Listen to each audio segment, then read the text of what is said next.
This video is part 2 and all about the designs of currencies themselves. Part 1 is about the history of British coins, which I recommend you watching before this one. As stated before, little is known about Briton currency, such as how much it was worth.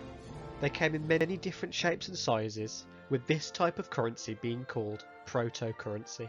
They may have been worth more or less depending on their size, or may have acted more like IOUs in a wider bartering system. Before the Celtic culture spread to the British Isles, the Latin culture traded iron double pyramid bars that you see above. However, these may have also been used in the British Isles as culture spread.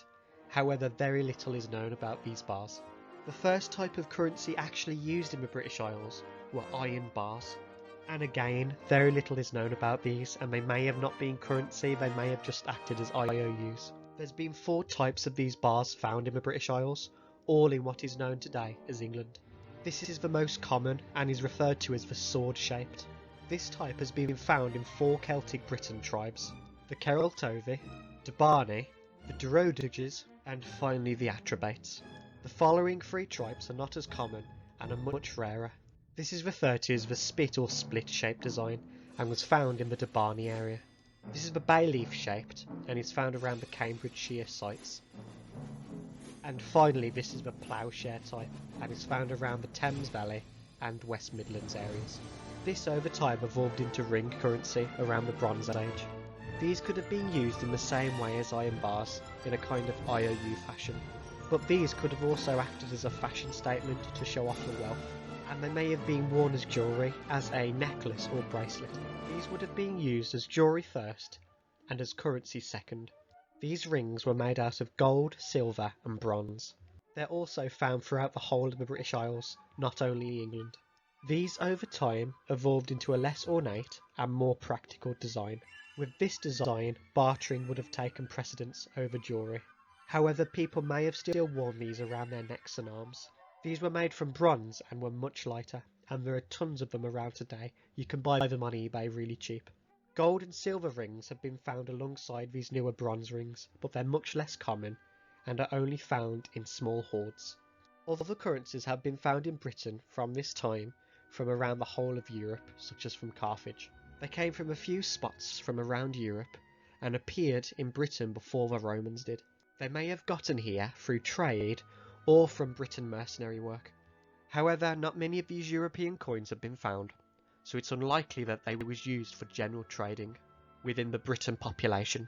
There are 2 common theories for what these coins were used for: either as souvenirs from Briton travels to Europe, or from again being brought back as payment for mercenary work, or was just used for international trade and so wasn't actually given out to the population. More of these coins have been found near the Channel, meaning that cross-channel trade was likely a thing. From around the Roman invasions and excursions, Britain started to mint their own real coins in gold and silver. These coins may still have not been used domestically, but more for international trade. These coins also used European coins as templates, especially Greek coins. There were 9 main tribes who minted coins, all in what we now call England. I'll only be going over 2 common coins from each main tribe. However, keep in mind that these came in a huge amount of variety, but there is little known about them. These are 2 common Cerultovi coins. The top left is an abstract horse in a field with sun and pellets in the sky. The top right is an abstract head of the Roman god Apollo. This coin was minted between 45 and 10 BC. The bottom left is a boar adapted from Roman designs with Celtic patterns around it. The bottom right displays another horse with Celtic patterns around it. This was minted in 55 BC. These coins were minted by the Iceni tribe.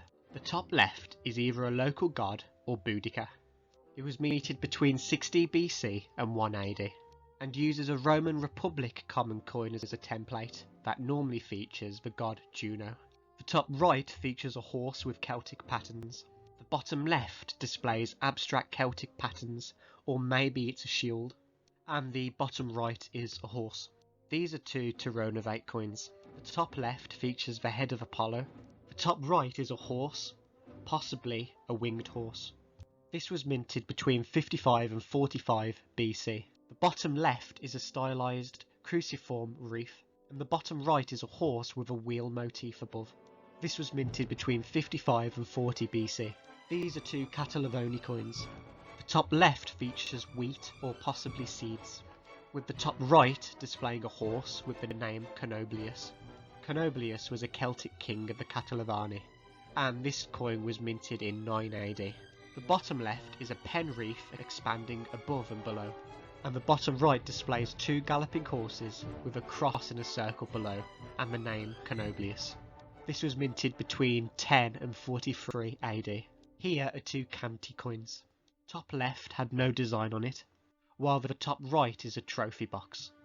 This was minted between 30 and 20 BC. The bottom left is also a blank, while the bottom right displays a pentagram star, a horse, and Celtic patterns. This was minted between 5 BC and 5 AD. These are two Regni and Atrebate coins. The top left displays names of two kings, Epilus and Commius. The top right displays a horse, maybe a winged horse. This coin was minted between 10 BC and 10 AD.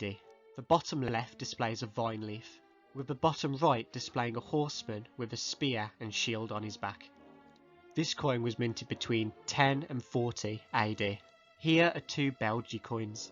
The top left is a reef motif with crescents and a cloak, or it could be an abstract head of Apollo, with the bottom right being an abstract horse above a crab. This coin was minted between 65 and 58 BC. The bottom left displays a person's face, although we don't know who this person is, and the bottom right displays an abstract horse. Here are two Durotrigis coins. The top left is an abstract head of Apollo. The top right is apparently an abstract horse. This coin was minted between 58 and 45 BC. The bottom left is either a starfish or just a spiral, and the bottom right is a zigzag pattern. And this was minted in the 1st century BC. And lastly, here are two Debani coins. The top left features an unknown person, and the top right displays a horse. This coin was minted between 10 BC and 10 AD. The bottom left features an abstract horse with a wheel below, and the bottom right features either a tree or a leaf, and it could be the Tree of Life, although that's unlikely, and it's minted between 20 and 43 AD. These Briton coins became more Romanised over time before being discontinued completely in favour of Roman coins. I'm only going to be going over the legacy of Roman coins on the British, as this video is already long enough. Roman coins were used empire-wide, with designs changing only slightly from leader to leader. These are some examples of the coins that may have made their way to Britannia during Roman rule. The Augustrian values would have been used in Roman Britannia from 44 to 301 AD. A quadron, which was worth a quarter of an ass. The semis, which was worth half of an ass. The ass, which was the most common used coin for the Romans. The dupondius, which was worth 2 ass. The sestertius, which was worth 4 asses. The quinarius augurius, which was worth 8. The denarius, which was worth 16 asses. The quinarius aurus, which was worth 200.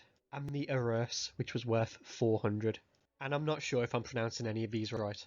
Between 337 and 410 AD, the coin values would have again changed, as this was now the late Empire. The least of these values would have been the nummus, which would have been worth 1/300th of a siliqua. The follis was worth 2/15th. The siliqua was the average coin of this time. The millianes was worth 2 siliqua. And lastly the solidus, which was worth 24 of the siliquas. The Romans had a tradition of using national personifications to represent their territories. This is where the tradition of Britannia came to represent the British Isles, and she'd become to represent the nation and be a mainstay on British coins, starting with the 1600s. Although she first appeared on coinage in 119 AD under Emperor Hadrian, who wanted to better Romanise the Britons. We're now going to go over as quickly as possible every coin in British history, by worth from least to most. These values fluctuated over time drastically, so I'm using the average value. The first and worth least of British coins is the mite, which was worth 1/24th of a penny. This was mostly used during the Tudor times, but also traces its way back to the Anglo-Saxon times. In Tudor times, these coins weren't actually minted, but just used in accounting. Next was the quarter farthing, which was worth 1/16 of a penny. This was used during the Victorian era. Next is the third farthing, which was worth 1/12 of a penny. This coin was mainly only used in Malta, and was also mainly used in the Victorian time. Next is the half farthing, which was worth 1/8 of a penny.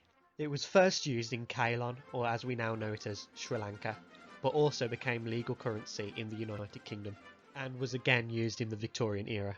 It was in use since medieval times, all the way up until the 20th century. Then we have the farthing, which is worth 1/4 of a penny. The word farthing means fourth part. Next we have the halfpenny, which, as you guessed, is worth half a penny. These were referred to as the halfpenny or the halfpennies by the general public. These were minted to stop the British public cutting coins in half, which was legal at the time, and they've been in use from medieval times all the way up until the 20th century. The 3 farthings, which was worth 3/4 of a penny, was a short-lived coin. These coins were minted in Tudor times to increase the diversity of coins on the market. And now we have the most important British coin, the penny. It's been in use since the Anglo-Saxon time and is still in use today as of 2021. The general public in medieval times used to refer to it as the copper, and is referred to as pence if talking about the price of something, as in that's worth 3 pence. And it used the Roman coin, the denarius, as a template. Next we have the hardhead, which was used only in Scotland and was worth 1 penny and a half. Scottish coins are hard to value as they fluctuated in price all the time. Scottish coins were also worth a lot less than English coins, so for instance this hardhead would have been worth about a farthing in England. So whenever a Scottish coin comes up, just adjust it down a bit in value. These were minted in Tudor times as a copy of the English 2 pence coin. Then we have the 3 halfpence, which was also worth 1 penny and a half. It was minted on and off from the Tudor times to the Victorian times, with the British people referring to it as the 3 halfpence. It was mainly minted for British colonies, especially those in the West Indies. Next we have the half groat, which is worth 2p. It was used from the medieval time and was still in use all the way up until the Stuarts. Then we have the 2 pence coin, which is also worth 2 pennies. It's got the nickname tuppence. It's been in use from Georgian times and is still in use today. Then we have the half plaque, which was also worth 2 pence in Scotland, and there's sadly no good image of it, and there's very little known about it other than it was used in medieval time Scotland. Then we have another Scottish coin, the Turner, which was also worth 2 pennies and was minted in the time of the Stuarts. The Boddle is another Scottish coin minted under the Stuarts, and it was also worth 2 pence. Scotland minted so many different 2 pence coins as it needed to compete with the English 1 pence coin. So these 2 pence Scottish coins would have been worth 1 pence in England. Then we have the 3 pence, which was worth 3 pennies. It was minted from the Tudor times all the way up until the 20th century, and this coin had many nicknames: the threepence, thruppence, threepence, thriffny bit and thruffny bit. It was also referred to as the joey, as it replaced the groat, and the groat's nickname was also the joey. The half bawbee was minted in Scotland during the time of the Stuarts and was worth 3 pennies. An earlier coin used in Scotland worth 3 pence was the pellet. It was minted in Tudor times and there's sadly very little known about it. The plaque was used in Scotland and was worth 4 pence. It was minted during the time of the Stuarts and was worth 1/4 of a penny in England, and its usage in Scotland can be traced back to medieval times. Then we have the groat, which was worth 4 pennies. As stated before, the general public nicknamed it the Joey. It was named after Joseph Hume, a Scottish Tory MP. He was a radical MP who got elected many times. He stood for election in Waworth, Dorset, England, the Aberdeen boroughs in Scotland, Middlesex in England, Kilkenny in Ireland, and the Montrose boroughs in Scotland. Oh, and he got successfully elected every time. He recommended the public use the groat to pay for short cab fares, which is why he got the name Joey. Next we have the 4 pence, which as you expect is worth 4 pennies. It was also known as the fourpenny, and again the Joey after Joseph Hume, and it was used in the Victorian era. The 5p coin, or 5p, was worth 5 pennies.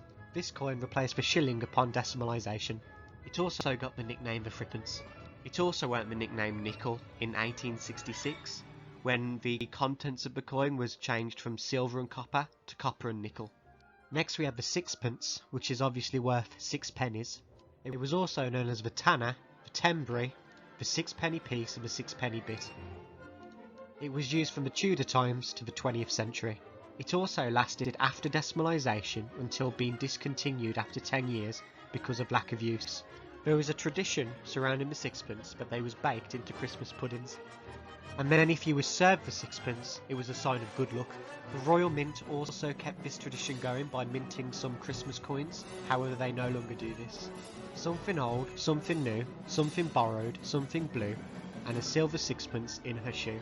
This was a rhyme in Britain that many people still follow, however the 6p are much harder to come by nowadays. They were also sewn into Royal Air Force uniforms as a sign of good luck in World War II. As you can tell, this was a much loved coin by the British, and they were sad to see it go. It also got the nickname Bender, as it was made out of pure silver and would therefore bend in the hands. Many of these coins were bent into heart shapes and earned the nickname love tokens. This is also where the expression going out on a bender comes from, as people used to take these to the pubs with them. This coin also got the nickname the tanner.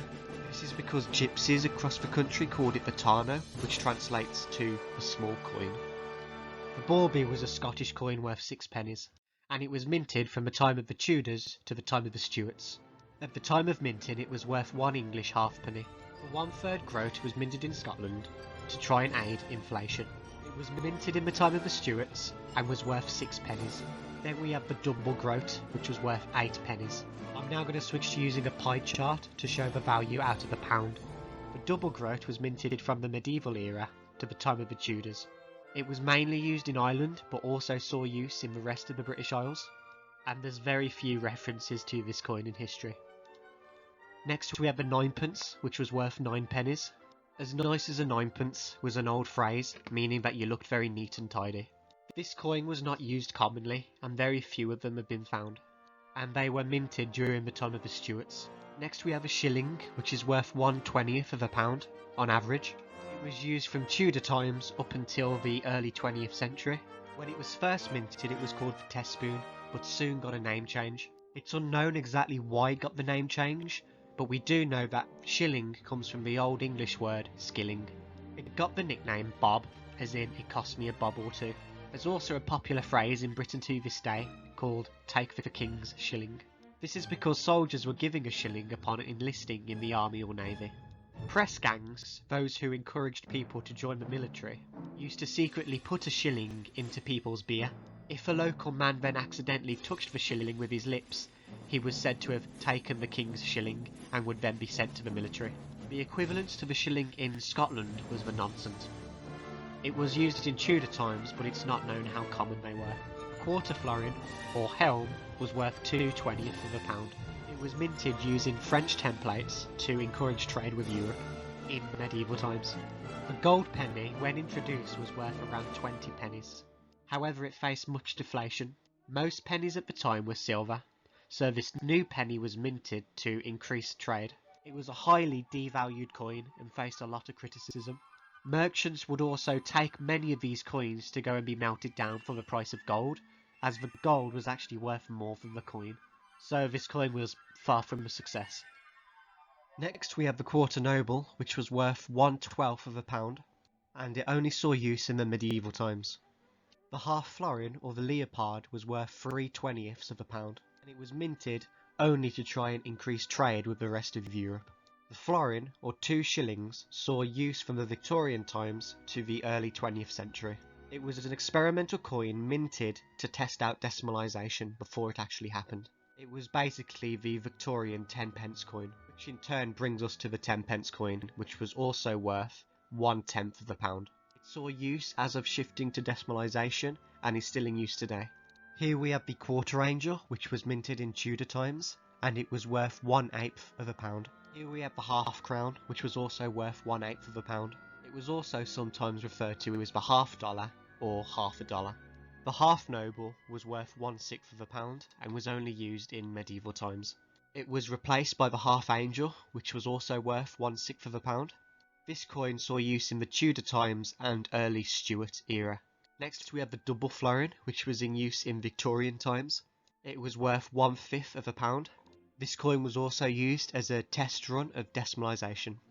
This coin wasn't well liked by the public as it was too similar to the crown coin, which was also running at the same time. People used to try and use this coin as crowns, even though crowns were worth a lot more, and therefore this coin was given the nickname Barman's Grief. Next we have the 20p piece, which is the modern day double florin coin. It's also worth 1/5 of a pound and is in a heptagon shape. It's also referred to as 20p. There are also 25p coins minted, however these are only for commemorative purposes. 20p coins started after decimalisation and are still in use today. However, 25p coins aren't in use anymore today. The half demi was a medieval short-lived Scottish coin worth 9/40 of a pound. The Crown of the Rose is an extremely rare coin minted for King Henry VIII. It was worth 9/40 of a pound and saw little use, so it wasn't a success. Some later half-crown coins would copy the design of Crowns of the Rome coins, so the design of the coins was obviously still well liked. This coin is a prized possession of coin collectors across the globe.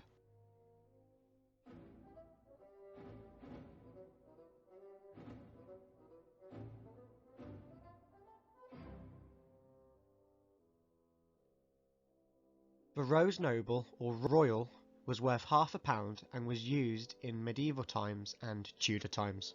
The half sovereign is also worth half a pound and has been in use since the Tudor times. It's still in use today, however after decimalisation it's used for bullion purposes only, and by bullion I mean it's collected by investors. The half unicorn was also worth half a pound and was used in Tudor time Scotland.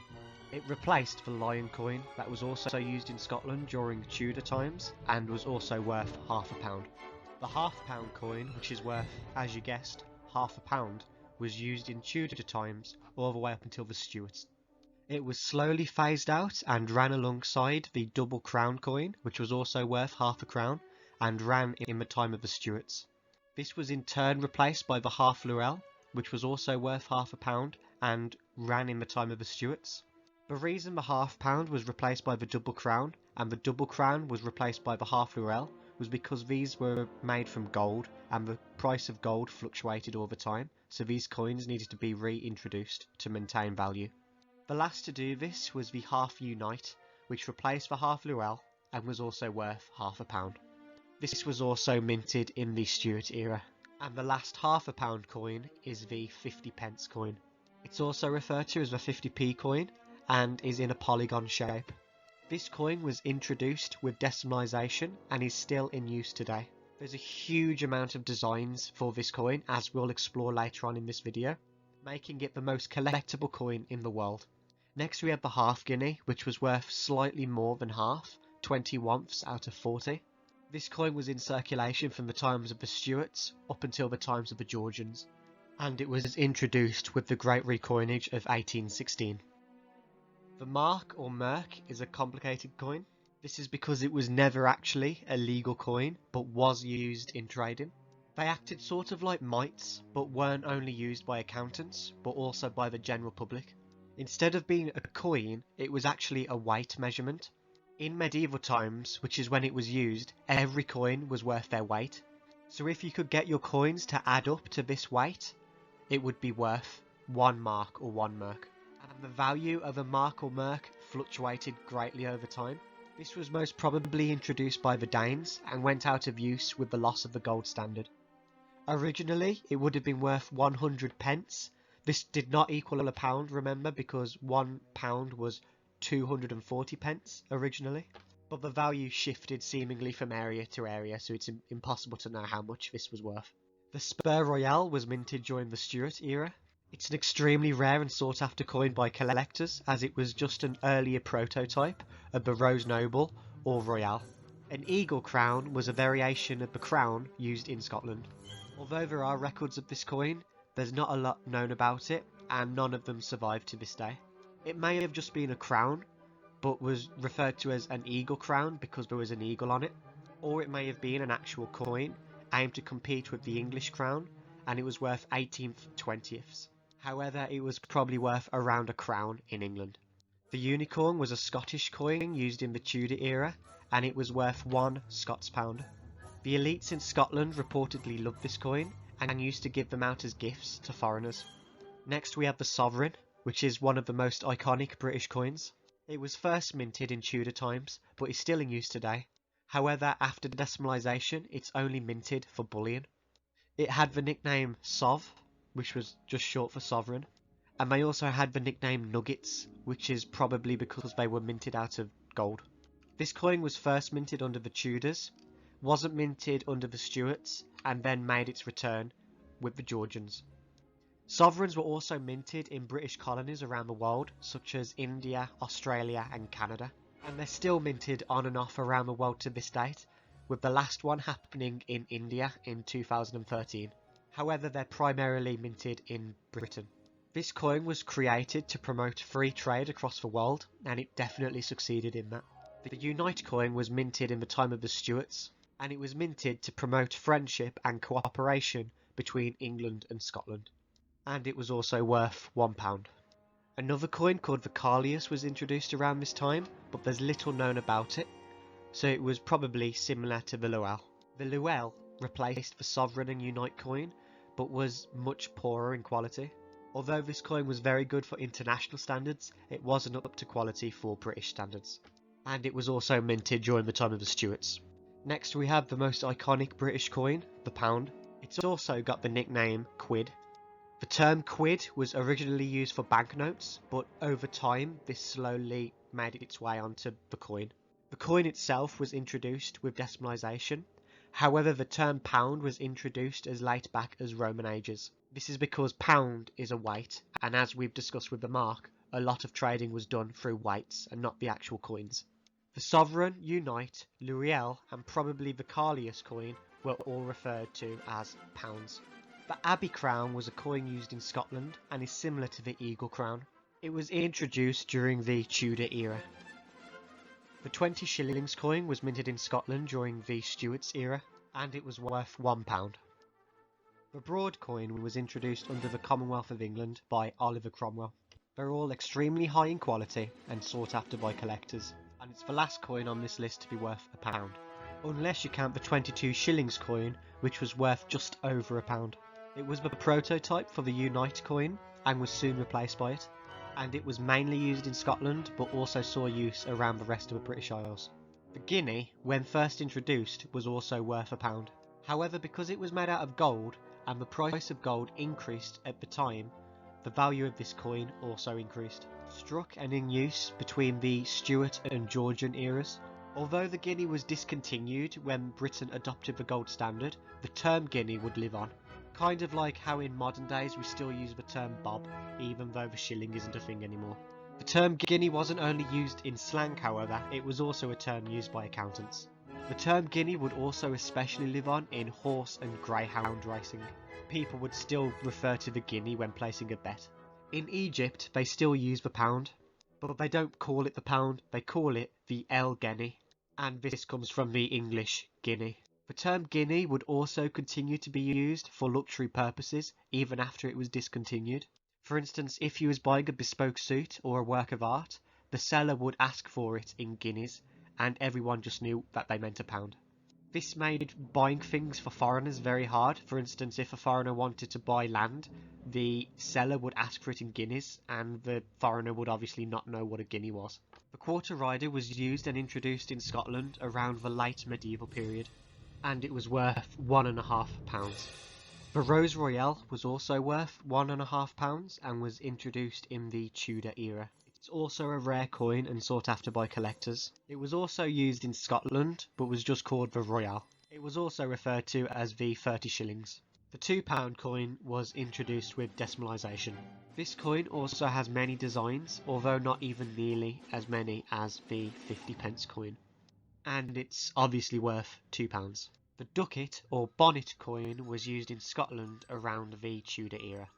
These were the finest minted quality coins in Scotland and were all minted from Scottish gold from Scottish quarries. The double guinea is worth just over £2. It was originally just called the 40 shillings piece. However, with the introduction of the guinea, it had a name change. It was used in the Stuart and Georgian eras. The 44 shilling coin was used in Scotland from the medieval times to the Stuart era. It was a short-lived coin that saw use in the Tudor era, and it was worth just over £2. The half-rider was introduced in Scotland around the late medieval period and was worth £2.50. It used German coins as a template. The 15 shillings coin is one of the rarest British coins.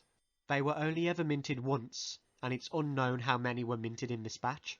However, it's believed that only 11 survive to this day. The surviving coins are all very high in quality, which means that the other minted coins were most probably high in quality. They were minted under the Commonwealth of England under Oliver Cromwell, obviously highly sought after by collectors, with the last one selling for £500,000. However, in their day, they would have been worth £2.50. The Triple Unite coin was introduced alongside the Unite coin, and was to boost cooperation and friendship between England and Scotland. It was only minted during the English Civil War and is the highest value hammered coinage in English history. And these coins were all extremely high in quality. They were worth £3. The £3 coin was minted in Scotland during the Tudor era, and it was worth £3 Scots pound. It soon made way for the sword and sceptre coin, which was used from the late Tudor to the Stuart era. It's also a bit confusing because the sword and sceptre is also the design of many coins, also just called the sword and sceptre.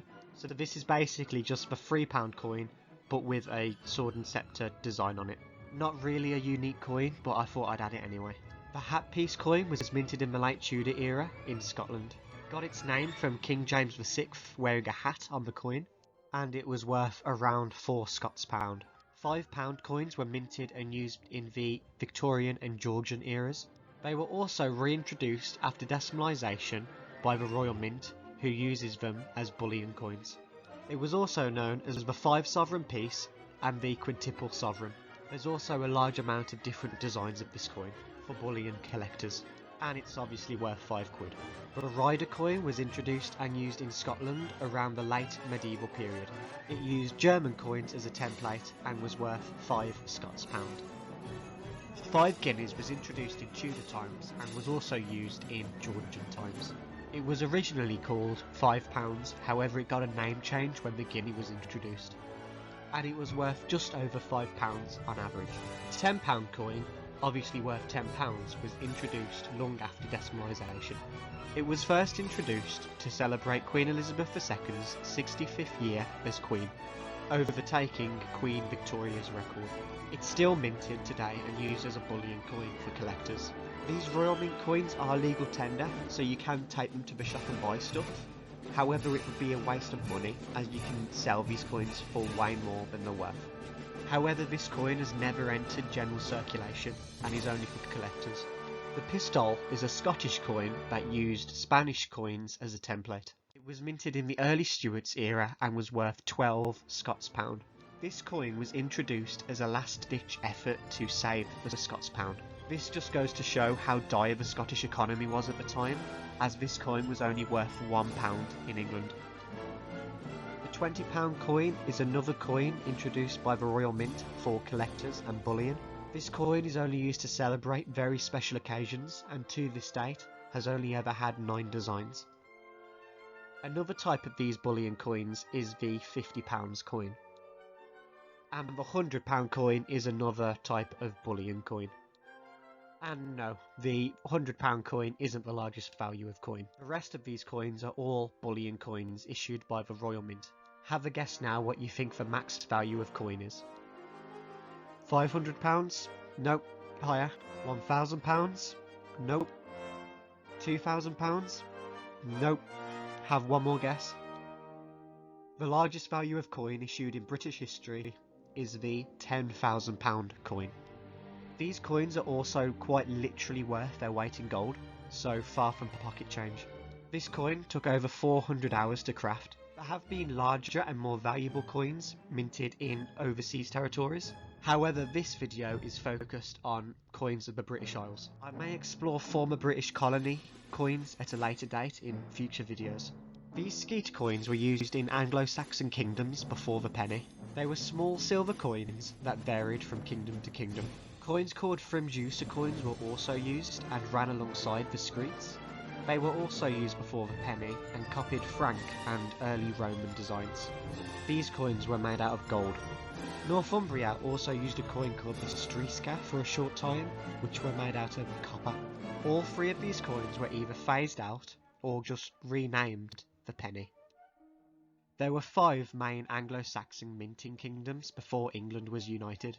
These were Northumbria, Kent, Mercia, East Anglia, and finally Wessex. We're now going to go through history and explore the physical designs placed on these coins. There are 2 main Scandinavian settlements that also minted coins in Britain. The first of these was Danish East Anglia, which later became Danelaw. However, the Danes didn't place their own imagery on these coins and simply imitated the Anglo-Saxon coins, even to the extent of having Anglo-Saxon kings on their own coins. However, Norse Northumbria, known as Jorvik, did. The top left coin displays a sword within a circle. The top right coin is an inverted hammer, or possibly a T, within a circle. The second top left coin is a raven with their wings spread out. The second top right is a small cross pate with the moneyer's name around it. The bottom left coin displays a triquetra. This was a common use symbol for the Norse, and it also displays the ruler's name around. The bottom right features a fringed triangular standard bearing an X. This design of flag was commonly used by the Scandinavians of the time, and these were all obviously worth a penny. Medieval Wales used a currency called coinage, however very little is known about it. There's also sadly no physical remains of these coins, and we therefore don't know what it looks like. The Welsh instead simply adopted English currency as their own. Hywel Dda is the only Welsh ruler known to have minted his own proper coins. The left of the coin features a tiny cross with the name King Hywel around it, with the right side featuring 3 tiny crosses and the word Gillies. Gillies was probably the name of the moneyer. Although these were Welsh coins, they were struck in England. Hywel probably paid the English to mint these coins for him, or they may have been done as part of a peace treaty or because the two were allies. Either way, this would have been a sign of honour and respect for the Welsh leader. These were struck by King Edmund from the years 939 to 946 BC and King Adred from the years 946 to 955. For English and Scottish coins, we'll only be going over significant design changes. However, in Ireland, there was only 2 major designs. So instead, for Irish coins, I will be going over the slight differences in designs, simply because I don't want to exclude Ireland from this video. Siegfried Silkbeard was the first to introduce new coins into Ireland. These coins were, however, produced in England and copied Alfred II's coins. The left-hand side shows a bust of Siegfried, King of Dublin, while the right-hand side of the coin shows the lung cross of England. People would be able to cut the coins along this cross to make them into half pennies and quarter pennies. On the right-hand side of this coin, it also says Fastall of Dublin, which is where the coins were issued. This coin is also a copy of Ethelred II's lung cross coins. It was issued somewhere between 999 AD and 1005 AD. On the left-hand side, it again features Siegfried, King of Dublin. The right-hand side also says Godwin of Wilton. This is named after the Anglo-Saxon house of Godwin, and most probably where these coins were minted. Here is another lung cross between 999 AD and 1005 AD, and it again features Siegfried Silkbeard's face. This coin is quite interesting because it's unknown what the writing is meant to say on it. I can only find information about this coin on the Numsia website, so it may be wrong. Here is another lung cross, but was minted later, between 1009 and 1011, and it's a much rarer coin. The left-hand side features Ethelred, King of England, while the right-hand side again features the lung cross, along with the words Theramin, which was the moneyer of Dublin. This coin was introduced between 1011 and 1016 AD. and it's another imitation of an Aethelred coin by Cedric. The left-hand side features Cedric, King of Dublin, while the right-hand side is the first small cross design introduced to Ireland, and it also reads Lindehin, which was the money of Dublin. Aethelred would then die in 1016 and was succeeded by King Knut. King Knut was the son of Sven Forkbeard, the King of Denmark. The left-hand side features Siegfried, King of Dublin, with another lung cross design, but this time it also features a triple crescent. And the right-hand side also reads Ferramin, which was again the money of Dublin. This coin was minted somewhere between 1060 and 1065, but in very low amounts. These coins were also lower in quality. It's unknown who the left-hand side features, but it's probably Siegfried, and the right hand is again a lung cross. Here is another example of a coin from around the same period. This coin was minted somewhere between 1060 and 1100 and copied the English penny template. The left-hand side features Siegfried or possibly Aethelred, and the right-hand side features seemingly random designs, and these designs also varied from coin to coin. This coin was minted in large amounts around 1100 AD. The left-hand side features Aethelred, King of England, while the right-hand side features again a lung cross. These coins were bad quality and were minted somewhere between 1130 AD and 1150 AD. These coins seemingly died out over time, however they may have continued up until the Norman invasion. It's unknown who is on the left-hand side of this coin, and the right-hand side again features the lung cross. Prince John was given the lordship of Ireland by his father Henry II when he was 12 in 1179 AD. He's displayed on the left-hand side of this coin. The right-hand side of this coin features a cross and a fleur-de-lis, which symbolises royalty. It also says here that the coin was minted in Dublin. This is another coin minted in 1179 AD. The top left features John, Lord of Ireland. The right-hand side features a cross and the name of the moneyer, Torgod of Dublin. The bottom coin was minted somewhere between 1190 and 1199 AD and is very rare. The bottom left-hand side features a cross, and it also states that it was minted by a Norman moneyer. And the bottom right-hand side is a cross with some patterns around it. This coin was also minted around 1195. Remember that Ireland wasn't unified at this point, and it wouldn't be until England conquered all of it. So this coin was used in Ulster by John de Lancey and is very rare. Both the left and right hand side features a cross, but it also features writing on it. And this coin was minted in Downpatrick with the writing Patrici and Di Divano written on it. Other anonymous coins were also minted around Ulster and traded around this time. These coins were minted when John became king and was minted in 1200 to 1210 AD. The left-hand side features King John in a triangle, while the top right-hand side features Robert of Dublin in a triangle with a moon and cross. The bottom left coin was a common coin with many minted, with the bottom left again featuring King John in a triangle, and the bottom right coin also featuring Robert of Dublin in a triangle with a moon and star.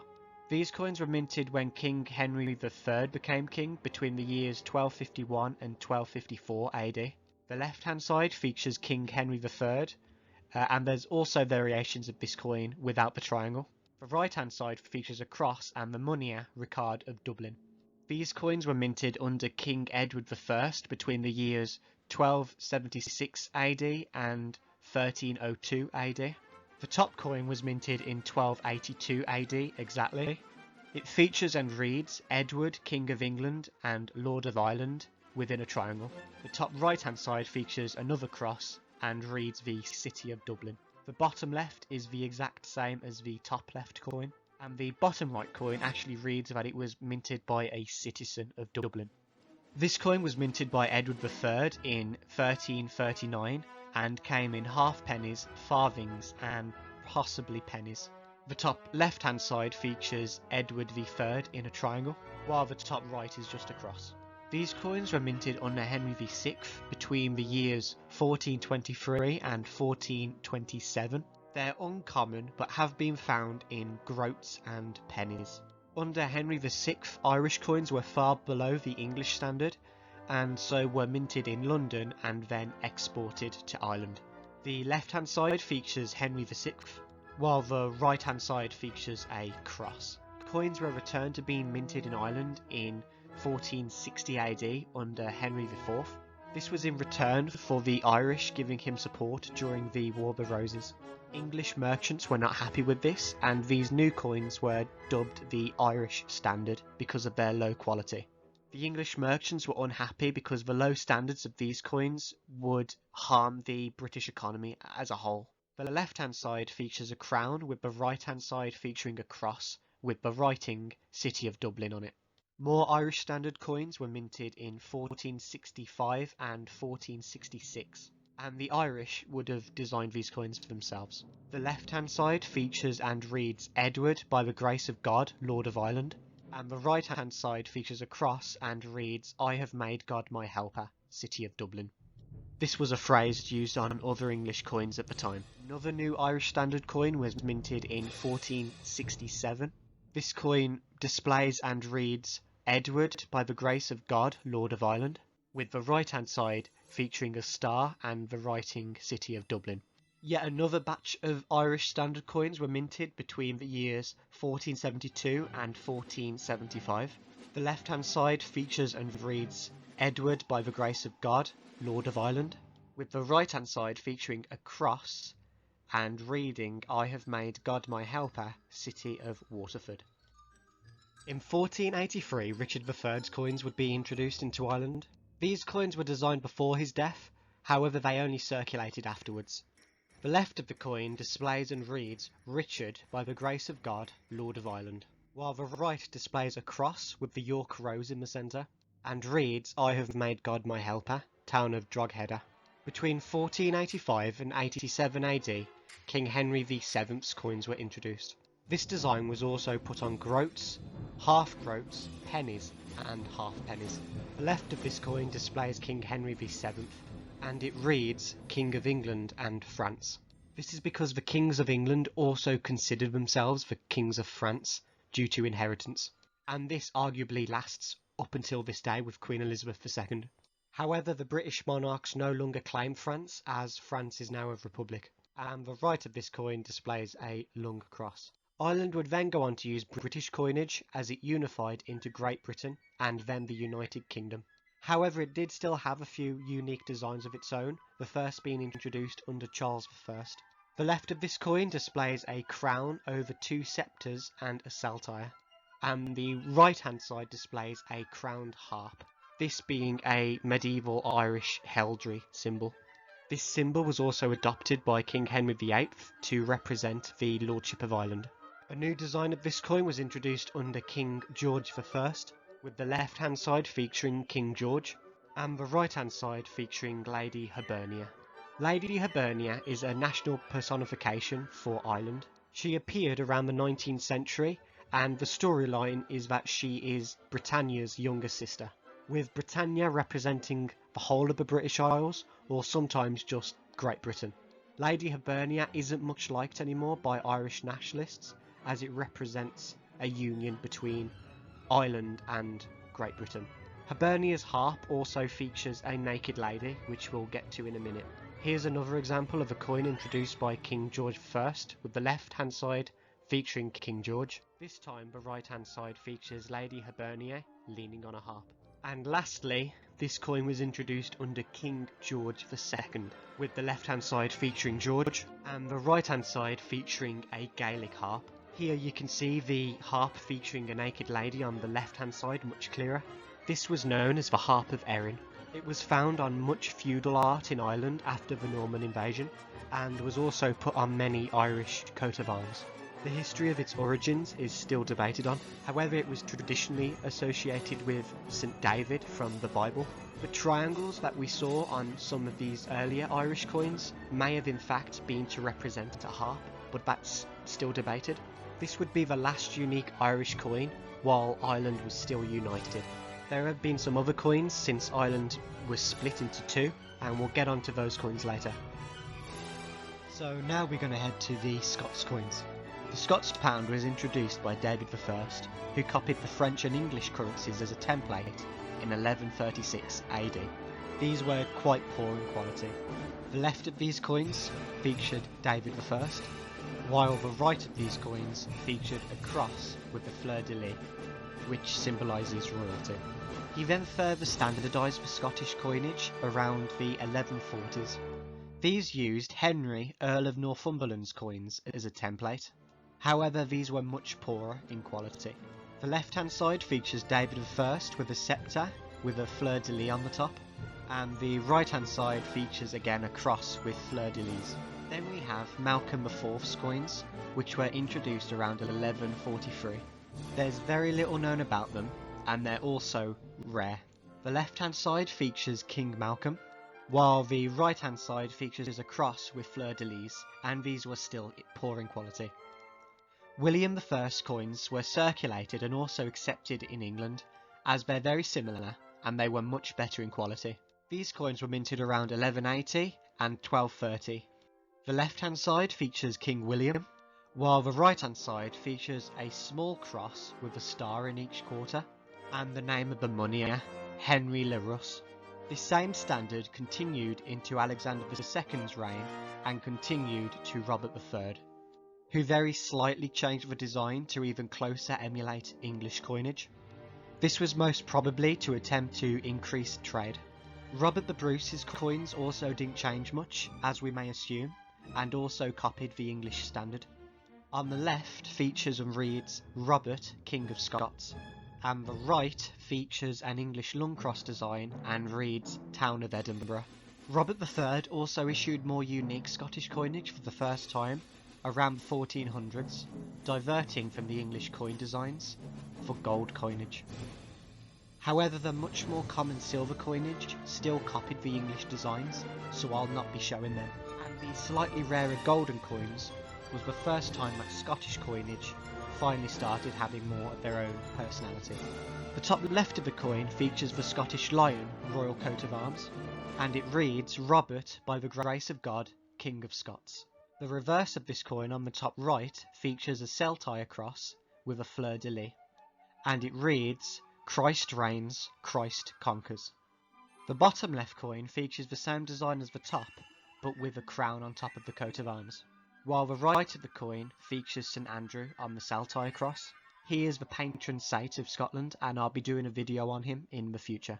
Fleur-de-lis can also be seen on the back of both of these coins.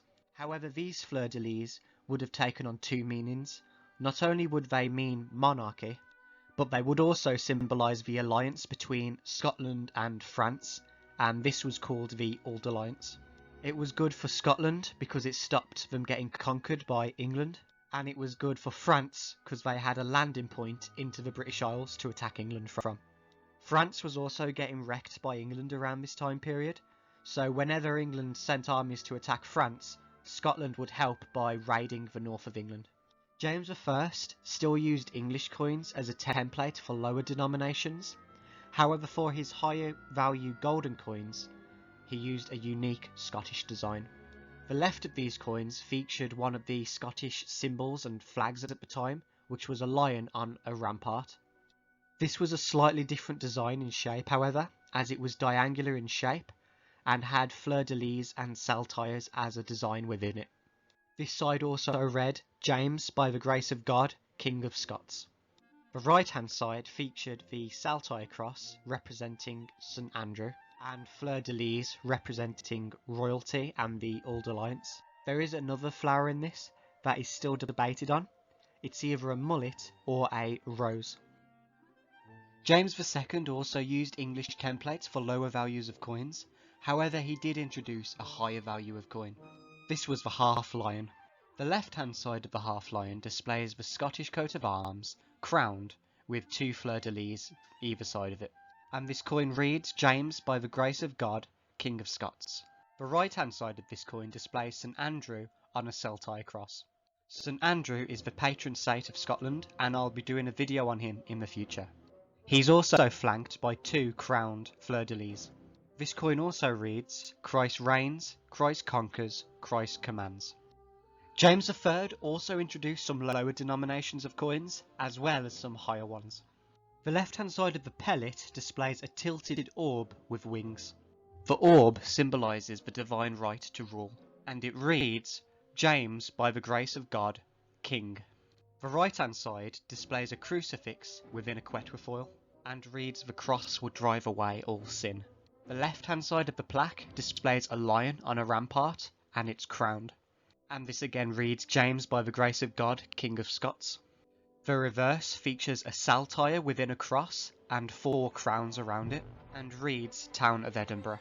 The left-hand side of the groat features and reads, James, by the grace of God, King of Scots, while the right-hand side features a cross with thistles and mullets around it, and again reads, Town of Edinburgh. The left-hand side of the unicorn coin quite rightly displays a unicorn, and it's holding a lion on a rampart, and reads, Let God arise and let his enemies be scattered. The right-hand side features a wavy star and a cross flurry, and reads the same as the left.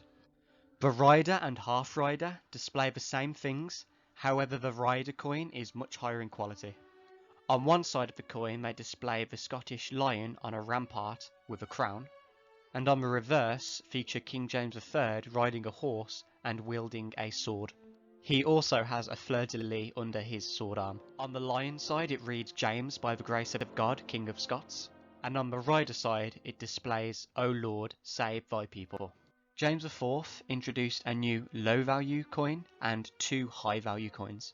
The left-hand side of the half-groat features and reads, James, by the grace of God, King of Scots, and the right-hand side displays the Scottish coat of arms, and reads, Town of Edinburgh. The left-hand side of the unicorn coin displays a unicorn holding a lion on a shield, and it's also wearing a crown fleur-de-lis around its neck, and it again reads, James, by the grace of God, King of Scots. The right-hand side features a 12-pointed star with wavy lines, and reads, Let God arise and let his enemies be scattered. James V introduced 2 new low-value coins and a high-value coin, and by this point Scotland had completely unique coinage from England for the first time.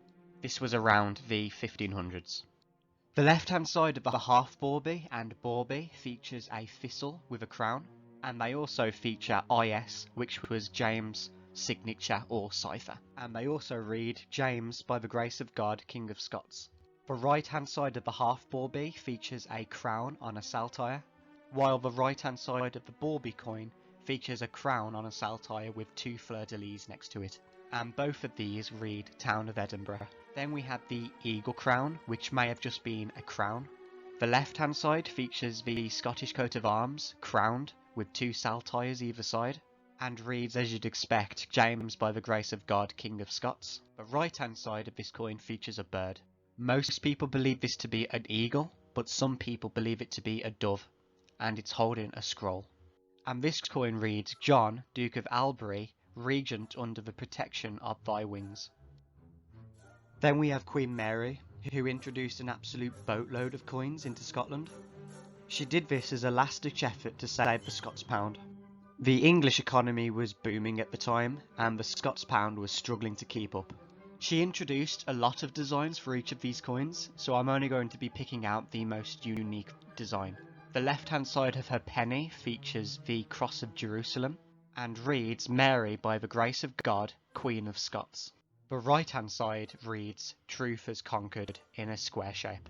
The left-hand side of the hardhead features a crowned M, representing Mary, and reads, Mary, by the grace of God, Queen of Scots, with the right-hand side of the hardhead featuring a crowned lion, and reads, Truth has conquered. The left-hand side of the noncent also featured a crowned M, but this time it's flanked by a dolphin and a thistle, and it reads, Francis and Mary, by the grace of God, King and Queen of Scots, Dauphin and Dauphiness of Vienne. Vienne was a province in France of which they'd inherited, with the right-hand side of the noncent reading, They are no more twain, but one flesh, in a square shape, and it also features a Jerusalem cross at the top. The left-hand side of the testoon features a crowned coat of arms of Scotland, and it's flanked by an M and an R, which was Mary's cipher. And it reads, Mary, by the grace of God, Queen of Scots. The right hand side of the testoon features the Cross of Jerusalem and reads, In thy strength deliver me. The left hand side of the lion features an M with two dolphins flanking it, and it reads, Francis and Mary, by the grace of God, King and Queen of Scots, Dauphin and Dauphiness of the knee. The right hand side of the lion features a crowned lion and reads, Truth has conquered.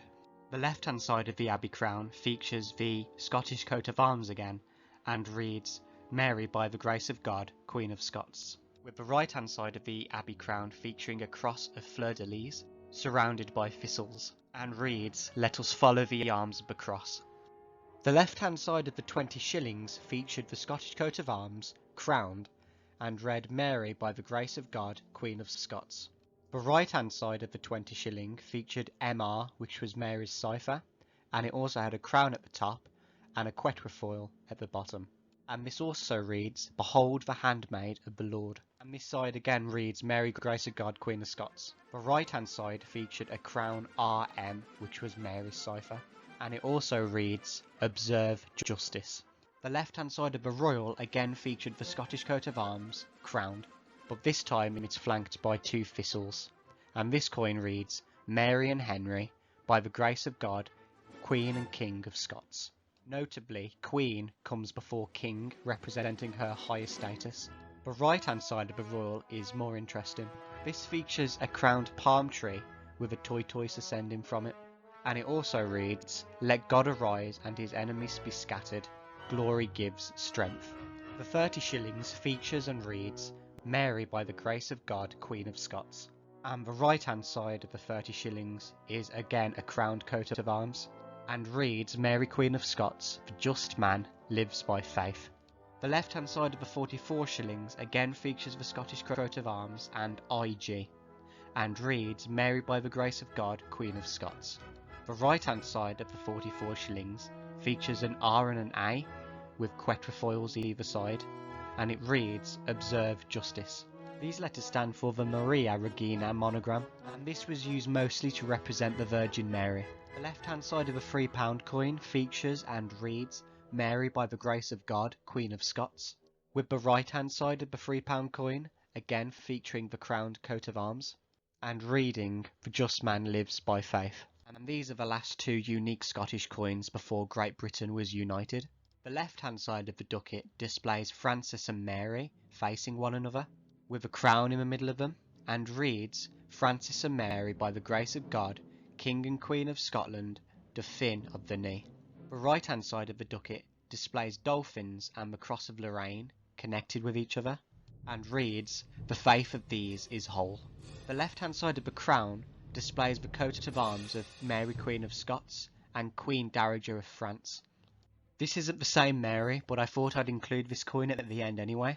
Mary of Guise ruled as Regent of Scotland until her death in the 1500s, and she was married to King James V, being the mother of Queen Mary of Scots. And the right hand side of this crown shows a star in the middle, surrounded by crowns, the letter M, and thistles. This coin was introduced by Mary, Queen of Scots, but displayed her mother's coat of arms on the coin. And these mark the end of unique Scottish currency, as then Great Britain would be formed. Which brings us to the Anglo-Saxon coins, who minted an absolutely huge amount of coins, way too many to go over, but I will be going over them the best I can. Alfred the Great minted at least 6 types of pennies throughout his reign. Here is the most popular design. The left hand side features a small patay cross and reads King Alfred. The right hand side features the moneyer's name, Wulafred, and it also has pellets and crosses in between. Edward the Elder would just copy his father's designs. So here is another one that he and both his father would have minted. The left hand side features again a small patay cross, but this one reads King Edward. And the right hand side features the moneyer's name, Bogger, and it also features branches in a floral design. You can also make out a fleur-de-lis, which represents monarchy. Athelstan has way too many designs to go over, so this one is the most common. The left hand side features a small patay cross, but what it reads is far more interesting. This is Athelstan, King of all Britain. This suggests that he and possibly his forefathers considered themselves the kings of the whole of the British Isles. Obviously this was contested, but another thing to note is that these coins were accepted in other parts of the British Isles, such as Scotland and Wales. And it's things like this that represent why this time is called the Dark Ages. There's very little historical record about what was really going on during this time, with a lot of what we do know being based on educated theory and speculation. The right hand side again features a small petit cross and the Munir, Ronald of Iwatheric. Edmund I, Edred, Edwig, Edgar, Edward, Ethelred, and Harold Harfoot didn't introduce any new designs. The next king to do so was King Harfknut, and this was his most common coin. The left hand side features Harknut, with the right hand side featuring a cross composed of 4 ovals on top of a ring. Harold II Godwinson also introduced a new coin. The left hand side features and reads King Harold, with the right hand side reading Pax, which translates to peace. William I, the Conqueror, or also known as the Bastard, also introduced a new coin. The left hand side features and reads William I, while the right hand side features a quadrilateral over a cross with pellets. Although William was from France, coinage didn't change too much, as the coinage in England and France were very similar anyway. The left hand side of King William II's coins also just read King William. The right hand side features 2 crosses, one being a saltire, and it also features the Munir's name, Nireworth of Tamworth. King Henry I and King Stephen's coins didn't change too much. However, King Henry II started and perfected the iconic medieval penny look, which was imitated across Europe. The left hand side featured and read King Henry, with the right hand side featuring the iconic lung cross and reading the Second of England. Henry I introduced a new gold penny. The left hand side featured King Henry III holding an orb and a sceptre, with the right hand side featuring a lung cross with pellets and flowers, and it reads the Munir, William of London. Edward I introduced another 2 iconic coins, the farthing and the groat, and this was in the 1300s. The left hand side of the groat features King Edward, with the right hand side of the groat featuring a lung cross and reading Civitas, London. The left hand side of the farthing features King Edward with flowers, quintifoils and a rosette, and it also reads Edward by the grace of God, King of England. The right hand side features a lung cross and also reads Lord of Ireland and Duke of Aquitaine, and it also states that it was minted in the city of London. Edward II may have been the first to introduce the halfpenny. It may have been used slightly earlier, but was just made popular under Edward II's reign. This ended the practice of cutting pennies into half and quarters. The left hand side of these coins featured and read Edward, King of England, with the right hand side featuring the lung cross and where it was minted, Berwick-on-Tweed. Edward III introduced what is known as the noble coinage. The left hand side of the quarter noble featured Edward's coat of arms and read Edward, King of England, France and Ireland. The right hand side of the quarter noble features the royal cross and lions, and reads I shall be exalted in glory. The left hand side of the noble and half noble sees Edward standing on a ship with a sword in his right hand and a shield in his left, with the shield featuring his coat of arms. The right hand side of the noble and half noble features the royal cross with lions and reads I shall be exalted in glory, Edward by the grace of God, King of England, France and Lord of Ireland. During the War of the Roses, after Edward IV won the throne, the House of York introduced the angel, quarter angel and half angel, and he also introduced the half, quarter and full royal coins. I'll only be showing the full coins, as the half and quarters featured the same designs. The left hand side of the angel coin featured Archangel Michael slaying a dragon with a spear, and read either Henry or Edward, depending on who was king at the time, by the grace of God, King of England and France.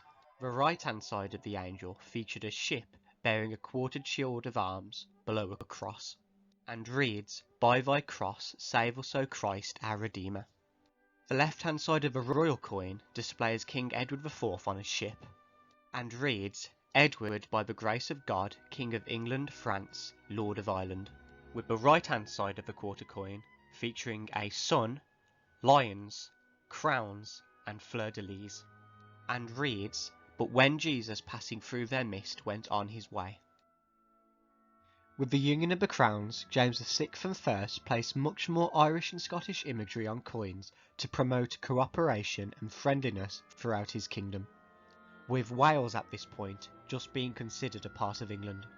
The left-hand side of the farthing shows a crown over sceptres, and reads James by the grace of God of Great Britain. The right-hand side of the farthing shows a crowned harp, and reads King of France and Ireland. The left-hand side of the penny shows the Tudor rose, and read James by the grace of God, a rose without a thorn. The right-hand side of the penny featured a thistle, and reads May God protect those united. The left-hand side of the sixpence featured and reads James by the grace of God, King of England, Scotland, France and Ireland. The right-hand side of the sixpence shows his coat of arms and reads Let God arise and his enemies be scattered. The crown is similar to the penny, with the left-hand side featuring a crowned rose and the right-hand side featuring a crowned thistle. The left-hand side of the double crown featured and reads James by the grace of God of Great Britain, with the right-hand side of the double crown featuring his coat of arms and his cipher, IR. The left-hand side of the Laurel coin features and reads James by the grace of God, King of Great Britain, France and Ireland, with the right-hand side of the Laurel featuring his coat of arms and reads Henry united the Rose, James the Kingdoms. Scottish coins were also still being minted independently at this point, as the Scottish people didn't want to get rid of the Scots pound. These Scottish values were ramped up and adjusted to keep up with the competitiveness of the pound sterling. Because of this, many new coin values came out during James VI and I's reign. Way too many to go over. However, I will go through the most unique coin designs. These coins, however, did not reciprocate the English want of cooperation, so you won't see any English roses or Irish harps, for instance. These coins also had heavily inflated prices. The left-hand side of the turner featured and read James VI by the grace of God, King of Scots, with the right-hand side of the turner featuring 3 thistles and reading the town of Edinburgh. The left-hand side of the mark coin featured coat of arms and thistles, reading James VI by the grace of God, King of Scots. The right-hand side of the mark features scales and a sword, and reads, In these a tyrant differs from a king. The left-hand side of the royal featured coat of arms and King James cipher, and read, James VI by the grace of God, King of Scots. The right-hand side of a royal featured a sword, flanked by the value and the date, and read, For me, but against me, if I deserve. The left-hand side of the sword and sceptre featured the coat of arms, and reads, James VI by the grace of God, King of Scots, with the right-hand side of this coin featuring a crowned sword and sceptre flanked by thistles, and reads, The safety of the people is the supreme law. The hat piece coin features James wearing a tall hat, and reads, James VI by the grace of God, King of Scots. The right-hand side of the hat piece features a crowned lion holding a sceptre, with the word Jehovah written above it in Hebrew, and reads, Jehovah, thee alone do I fear.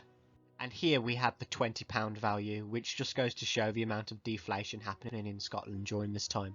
The left-hand side features James with a sword and olive branch, and it again reads, James VI, by the grace of God, King of Scots.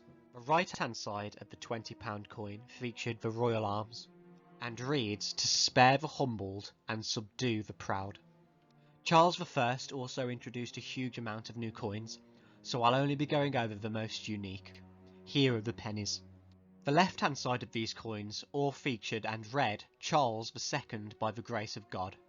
The right-hand side of all these coins read King of Great Britain, France and Ireland. The right-hand side also featured C's in the amount that the coins were worth. So for instance, the 3 penny coin featured 3 C's. with these C's obviously standing for King Charles. The right hand side of the 4p coin also featured an English rose, Scottish thistle, French fleur-de-lis and Irish harp. Here is the 9p coin, and it's in a unique diamond shape. The left hand side of the 9p features a large crown and the royal cipher. It also features the denomination below, 9, and reads King Charles. The right hand side of the 9p coin reads Newark. This was to celebrate the recent victory at the Siege of Newark. This was a royalist victory against parliamentarians in Nottinghamshire. This was of course during the Civil War. The left hand side of the new shilling features the royal cipher, CR, and reads, While I live, I hope. And this coin, if you can tell, has cropped edges. This was the first point where new shapes were experimented with for British coins. The right hand side of the shilling features Pontefract Castle and a sword. This was a royalist stronghold during the Civil War and faced many sieges. These two coins are a fine example of the propaganda power that coins hold. However, despite the victories displayed on these coins, the parliamentarians would win, with Oliver Cromwell becoming the Lord Protector. Oliver Cromwell introduced the English language to coinage for the first time. These Commonwealth coins are also quite unique, however many of the Commonwealth coins had the same designs, with these two designs being spread across many values of coins. This is an insight of what might have happened to British currency if it went down the Republican route. The left hand side of the broad coin featured a shield bearing the cross of St George with a wreath, and it reads the Commonwealth of England. The right hand side of the broad coin features shields bearing the cross of St George and a harp representing Ireland within a beaded circle, and it reads God with us.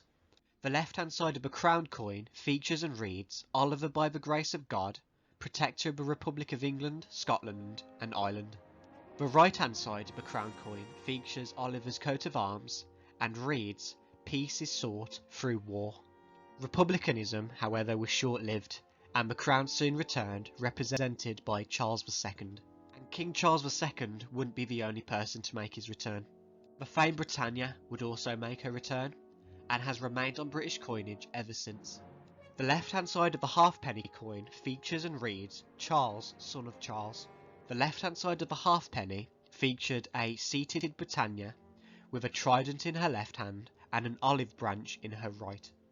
She's also rested on a shield bearing the Union flag.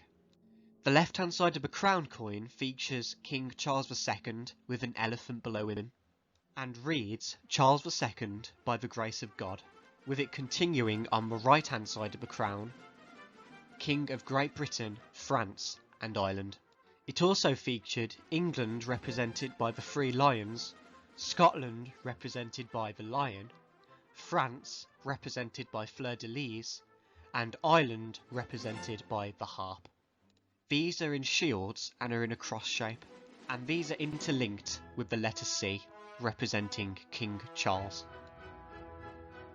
James II introduced some new pennies, with the left hand sides all featuring and reading James by the grace of God, with the right hand side continuing King of Great Britain, France and Ireland. The right hand side also featured the denominations with eyes. For instance, the 3p coin featured 3 eyes. Queen Mary II and William III ruled at the same time and shared the coinage. The left hand side of the guinea featured and read William and Mary by the grace of God, with it continuing on the right King and Queen of Great Britain, France and Ireland. The right hand side also featured Queen Mary's coat of arms. They introduced no new coin designs, and I thought I'd show this one simply because it was unique for 2 people to be on one coin. Queen Anne introduced a new halfpenny and farthing. The left hand side of the halfpenny featured Queen Anne, with the right hand side of the halfpenny featuring a rose and thistle. This coin is also my personal favourite of all the coin designs because of how classy it looks. The left hand side of her farthing coin features and reads Queen Anne, with the right hand side of the farthing featuring a lady on a chariot. Who this is isn't known, however it could have been Britannia, Queen Anne herself, or maybe even Boudica. And this coin reads, Peace is sent throughout the world. The left hand side of King George III's groat featured in red, George III by the grace of God. The right hand side of his guinea featured the symbols of his coat of arms, but not the coat of arms themselves, and reads King of Great Britain, France and Ireland, Defender of the Faith, Duke of Brunswick and Lunenburg, Arch-Treasurer and Elector of the Holy Roman Empire. The left hand side of the dollar featured in red, George III by the grace of God, King, with the right hand side of the dollar featuring a sitting Britannia. She's holding an olive branch in her right hand and a spear in her left. She's also resting on a shield bearing the Union flag to the left. There's also a beehive to her left and a cornucopia to her right. And the right side also reads Bank of England. The left hand side of the third guinea featured in red, George III by the grace of God, and continued on the right, King of Great Britain, France and Ireland. There's two versions of backs to this coin, one featuring a crown, and one featuring a lion standing upon a crown. And next we have one of the most iconic coin designs in the world. The left hand side features and reads, George by the grace of God, King of the Britons, Defender of the Faith. And the right hand side of the sovereign features the iconic St. George slaying the dragon. And it also reads, Shame on he who thinks evil of it. This same coin design is minted as of today, 2021. King George III also introduced a new crown coin, which was quite interesting. The left hand side featured and read, King George III by the grace of God, King of the Britons, Defender of the Faith. The right hand side featured three standing, robed female figures, and each of them had a national emblem next to them. The Irish harp, the Scottish thistle, and the Union Jack. And it reads, An Inviolable Covenant. King George IV brought out a new Britannia coin, which is the iconic one we know and love today, with this design of Britannia spreading across many coins and is still used today. The left hand side features and reads, George IV by the grace of God, with it continuing on the right, King of Britain, Defender of the Faith. The right hand side also featured a seated Britannia facing right, with a trident in her left hand and a shield bearing the Union flag in her right. The national flowers are also around her. The Irish shamrock, the English rose, and the Scottish thistle. Victoria released many coins during her long reign. The left hand side of the shilling featured and read, Victoria by the grace of God, Queen of the Britons, Defender of the Faith, Empress of India. The right hand side of the shilling featured three shields. The three lions representing England, the harp representing Ireland, and the lion representing Scotland. The national flowers are also represented in between the shields. And it reads, Shame on he who thinks evil of it. Next we have the double florin, that again featured Queen Victoria on the left hand side. The right hand side actually read double florin, and this was because this coin was used internationally.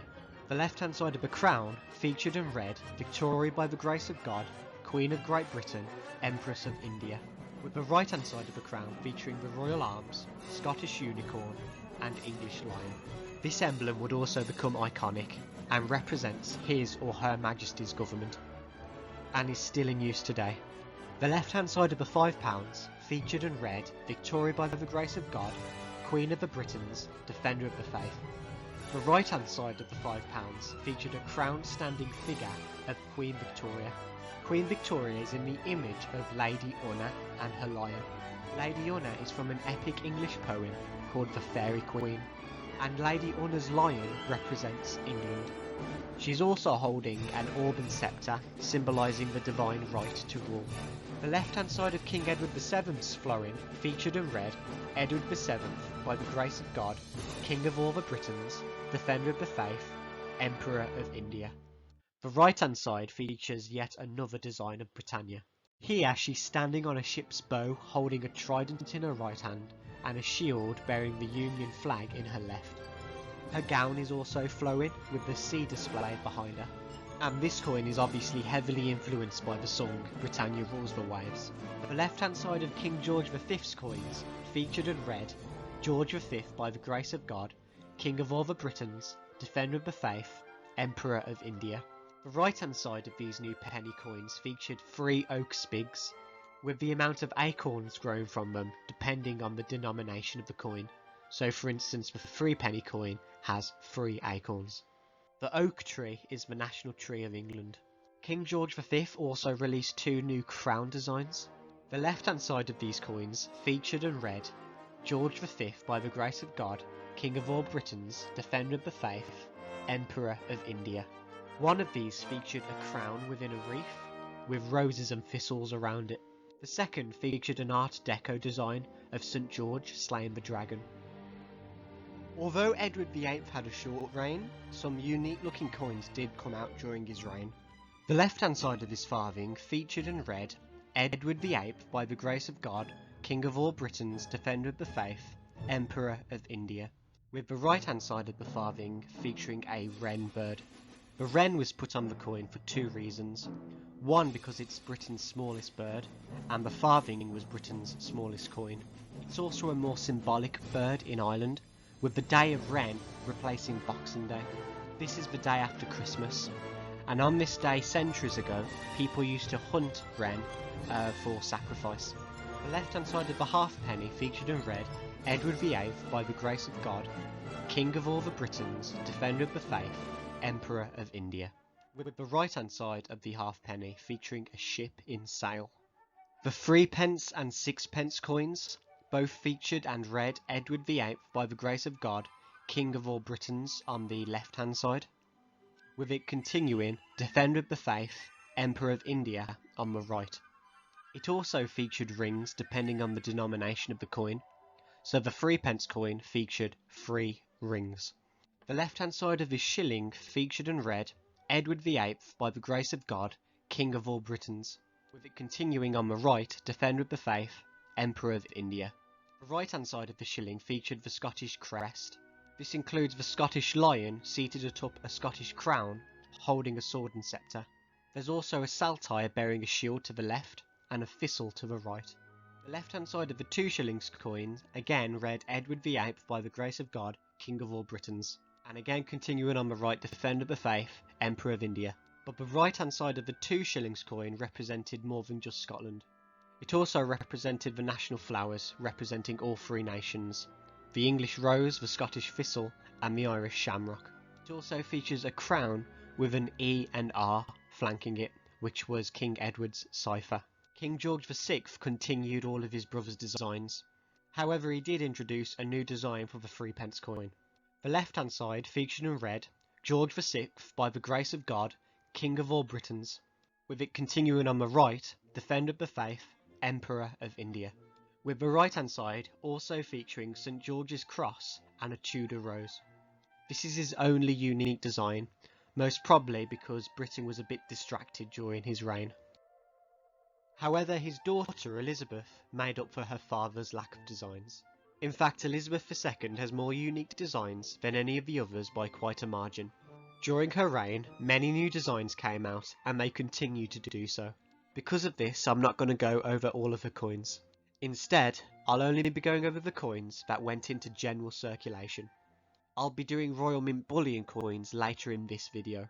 The left-hand side of all of Queen Elizabeth II's coins are the same. They all feature and read Elizabeth II, by the grace of God, Defender of the Faith. The right-hand side of a penny coin featured her cipher, EIIR. The right-hand side of her 2p coin featured a trident head with a crown above it. And the right-hand side of the 3p coin featured the Tudor portcullis. This represents Parliament. The coin itself was also in a decagon shape, 12 sides. Then decimalisation happened, and British coinage had a huge overhaul. The left-hand side of all these coins feature and read Elizabeth II, by the grace of God, Queen, Defender of the Faith. The right-hand side of the 1p coin features the Tudor portcullis, again representing Parliament. The right-hand side of the 2p coin features the badge of the Prince of Wales. This is 3 ostrich feathers, on top of cross-bouquet and fleur-de-lis. This coin represents Wales. The right-hand side of the 5p coins features a thistle and represents Scotland. The right-hand side of the 10p coins features the crest of England, a lion, and obviously represents England. The right-hand side of the 20p coin features a crowned Tudor rose. This coin is also in a heptagon shape. The right-hand side of the 50p coin features Britannia. It is resting upon a shield featuring the Union Cross, holding a trident in her right hand and an olive branch in her left. Unna's lion is also resting behind her. This coin is also in a heptagon shape and represents the whole of the British Isles. The right hand side of the first version of the £1 coin features the royal arms and reads, "Shame on he who thinks evil of it, God and my right." The right hand side of the later version of the £1 coin features the national flowers, the English rose, Welsh leek, Scottish thistle and Northern Ireland shamrock. This coin is also in a very slight decagon shape. There's also a crown uniting the flowers. This coin also has two different colours. The outer side is orange and the inner side is silver. However, this coin is still made out of mostly copper, and this is another one of my all-time favourite coin designs. There's also two main circulation types of the £2 coins. The one hand side of the more common £2 coin features 4 concentric circles. Each of these circles represent a different age of technology. From the inside out, it represents the Iron Age, Industrial Revolution, a silicon chip, and the Internet. The right hand side of the newer £2 coin features Britannia. This version of Britannia is much closer up, however she's still got her shield and a trident over her shoulder. The £2 coins also had 2 layer colourings, with orange on the outside and silver on the inside. Another batch of these coins also came out in a kind of jigsaw. If you puzzled these coins together, they would make up the coat of arms. There was also a new £1 coin released in this set, featuring the full coat of arms. During her reign, the Great British Coin Hunt entered circulation. These are special 50p coins, each featuring a different letter, each representing a different aspect of British culture. These are, in alphabetical order, the Angel of the North, Bond, James Bond, Cricket, Double-decker bus, English breakfast, fish and chips, Greenwich Meantime, Houses of Parliament, Ice cream cone, Jubilee, King Arthur, Loch Ness Munster, Macintosh, National Health Service, Oak Tree, Postbox, Queuing, Robin, Stonehenge, Teapot, Union Flag, Village, World Wide Web, X marks the spot, representing pirates, Yeoman, and lastly a zebra crossing. There were many other batches of coins that entered into circulation purely for collectors. I'll be splitting these coins up into subcategories, however these aren't official. I'll also again only be going over the coins that entered into circulation, this meaning they can be found in general change. The first of these subcategories are what I call the remembering coins. These were either to celebrate anniversaries or remember the fallen. The first of these is a D-Day coin, featuring an armada of ships and planes heading all in one direction. The 50th anniversary of the Victoria Cross, which is the highest award for gallantry that British and Commonwealth servicemen can achieve. There were 2 versions of this coin. The first one was vetoed by Gordon Brown, as it appeared to some as a soldier was being shot in the back. This soldier was also carrying a wounded soldier on his back. The second version of this coin just featured the Victoria Cross Award itself. The Scouting Movement coin, which aimed to promote resilience, discipline and respect in boys. And this coin featured the Scouting logo. The 250th anniversary of the publication of the dictionary. The 50th anniversary of the Kew Gardens. A girl guiding coin, which is an alternative to Scouting for girls. The 50th anniversary of the Battle of Britain, which featured the planes and pilots of the RAF. The 950th anniversary of the Battle of Hastings, featuring a knight with a shield with arrows in it. And Decimal Day coin, which celebrated 50 years since Decimal Day. This coin featured 1971 in the centre of the coin, as that was the year decimalisation happened. The next subcategory of coins are EU coins. All of these coins have something to do or revolve around the European Union. All of these coins had varying amounts of controversy, as many people objected to politics being put on coins. The first coin celebrated the UK's ascension into the European Economic Community. This featured 9 hands holding onto each other, symbolising the 9 members of the community. The next celebrated the UK's presidency of the European Council of Ministers, and also celebrated the completion of the European single market. The coin featured a conference table seen from above, in which 12 chairs represented each of the council ministers. The UK was also at the head of this table. The next coin celebrated 50 years since the UK joined the European Economic Community. This coin featured many European stars. And the last coin is known as the Brexit coin. This coin celebrated the UK becoming a fully independent and sovereign nation once more, and read, "Peace, prosperity and friendship with all nations." It read this to symbolise that the UK was going to be trading with the whole world, not just the EU. The next subcategory is remembering, but on £2 coins. These are either to remember the fallen or to mark an anniversary. World War II's 60th anniversary features St Paul's Cathedral illuminated by searchlights. The 400th anniversary of the Gunpowder Plot features an arrangement of crosiers, maces and swords surrounded by stars. The 300th anniversary of the Act of Union coin is divided into 4 quarters. 2 of these feature a rose and a thistle, representing both England and Scotland, while the other 2 feature a portcullis representing Parliament. The 200th anniversary of the abolition of the slave trade in the British Empire has the date 1807 and depicts a broken chain link. The 400th year of the King James Bible, which features the first passage of this Bible. The 350th anniversary of the guinea coin. This features the coat of arms displayed on the first guinea released. The 100th anniversary of the outbreak of World War I, which features the iconic recruitment poster. The 800th anniversary of the signing of the Magna Carta, which features the King and 2 barons. The 100th anniversary of the ending of World War I features the Royal Navy. Another coin was also released to represent the army, and this coin was highly stylised and featured soldiers' heads. And lastly, the 350th anniversary of the Great Fire of London. This coin features a London that's on fire, and it's over the River Thames. Then we have the people subcategory, which features prominent Great Britons. Roger Bannister, a British athlete who set the British record for the 500 metres. And he was also the first athlete to run a mile in less than 4 minutes. Benjamin Britten, one of the greatest English composers and conductors. 2 of his iconic coins are The Pianist and The Young People's Guide to Orchestra, which is the song playing in the background of this video. Christopher Ironside, a painter and coin designer. He's best known for designing the coins that came after decimalisation in 1971.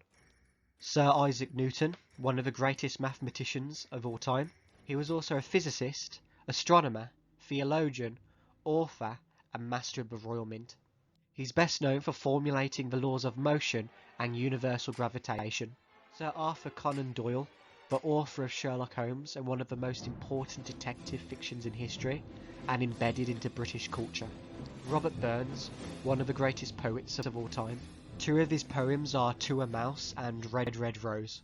Florence Nightingale, who's the mother of nursing. She started the modern nursing movement and what we know as a nurse today, based on science, not superstition, and one of, if not the greatest female in British history. Charles Dickens, an author and a social critic. He may have been the greatest novelist of the Victorian era and one of the greatest in all of history. 2 of his novels are Oliver Twist and Great Expectations. Brunel, one of the most ingenious and prolific figures in engineering history, building the Great Western Railway, and he's got 2 coins. Charles Darwin, one of the most influential figures in human history. He was a naturalist, geologist and biologist, making major contributions to the science of evolution. Rosalind Franklin, who's a chemist and X-ray operator. She was central to understanding the structures of DNA. John Logie Bard, an inventor, electrical engineer and an innovator. He's the inventor of the first working television and one of the 3 inventors of the modern TV. Sir Walter Scott, who's a famous author. 2 of his books are Rob Roy and Waverley. H.G. Wells, one of the greatest science fiction authors in history, and also one of science fiction's most important authors. He's most well known for The War of the Worlds. And lastly we have Shakespeare, who's the most famous writer possibly in history. He's got 3 coins, one featuring a sword and a crown, one featuring jester garments, and one featuring a skull and a rose. The next subcategory we have are political coins, and some of these also faced controversies when they came out. This is again because people objected to politics being put on coins. These coins were also released for virtue signalling, either from the government at the time or the Royal Mint itself. First coin is the NHS coin, standing for the National Health Service. This celebrates free healthcare for everyone, although it's not really free as it's paid for through tax. Next we have the Public Libraries Act, which again celebrates libraries being free, although they're not because they're again paid through tax. The Suffragettes coin, which campaigned for the woman's right to vote. They were also terrorists. This coin was released to pander towards the feminist movement. The WWF coin, which stands for International Wilderness Prevention Organisation. This coin was obviously released to pander towards the Green movement. The Representation of the People coin, which gave men the right to vote, and women over the age of 30 the right to vote. I can't find much information on who this was to pander towards. However, it may have been because the suffragette coin faced a lot of criticism, so they may have released this coin to counter that. And lastly, the Diversity Built Briton coin, which was to pander towards the communist Black Lives Matter movement. Next we have the technology subcategory. The first of these was to celebrate the 100th anniversary of Marconi's first wireless transmission across the Atlantic. The second celebrated the 200th anniversary of the first steam locomotive, invented by Richard Trevithick. And then we have the 50th anniversary of the discovery of DNA, by Francis Crick and the American James Watson. Next we have the Olympic subcategory. The first of these was to celebrate the Olympic handover from Beijing to London in 2008. The second of these was to celebrate the London Olympics of 1908. This was the fourth of the modern Olympic Games and the first to happen in the UK. The third coin celebrated the London 2012 Olympics and the handover to Rio. And the fourth was minted to celebrate the 2021 Team GB. This coin on display was a painted one, however the ones in circulation weren't painted, you had to order these especially. There were also Olympic collectible 50p's similar to the Great British Coin Hunt to celebrate the 2012 Olympics in London. These coins each represented a different sport in the 2012 Olympics. In alphabetical order these are aquatics, archery, athletics, badminton, basketball, boccia, boxing, canoeing, cycling, equestrian, fencing, football, goalball, gymnastics, handball, hockey, judo, modern pentathlon, rowing, sailing, shooting, table tennis, taekwondo, tennis, triathlon, volleyball, weightlifting, wheelchair rugby, and finally wrestling. And next we have the sport subcategory. The first of these was the 1999 Rugby World Cup, which was hosted in Wales. The second was the 2014 Commonwealth Games, which was hosted in Scotland. And lastly, the 17th Commonwealth Games, which was hosted in Manchester. There was one of these for each kingdom within the UK: England, Scotland, Wales and Northern Ireland. The one on display here is the Scottish, however the only difference between these coins was the flag. Next we have the Beatrix Potter coins, which was also similar to the Great British Coin Hunt. This one, however, was aimed directly at children, while still maintaining a classic British book series. There was also a similar series to this, the Paddington coins, however there was only 4 of these.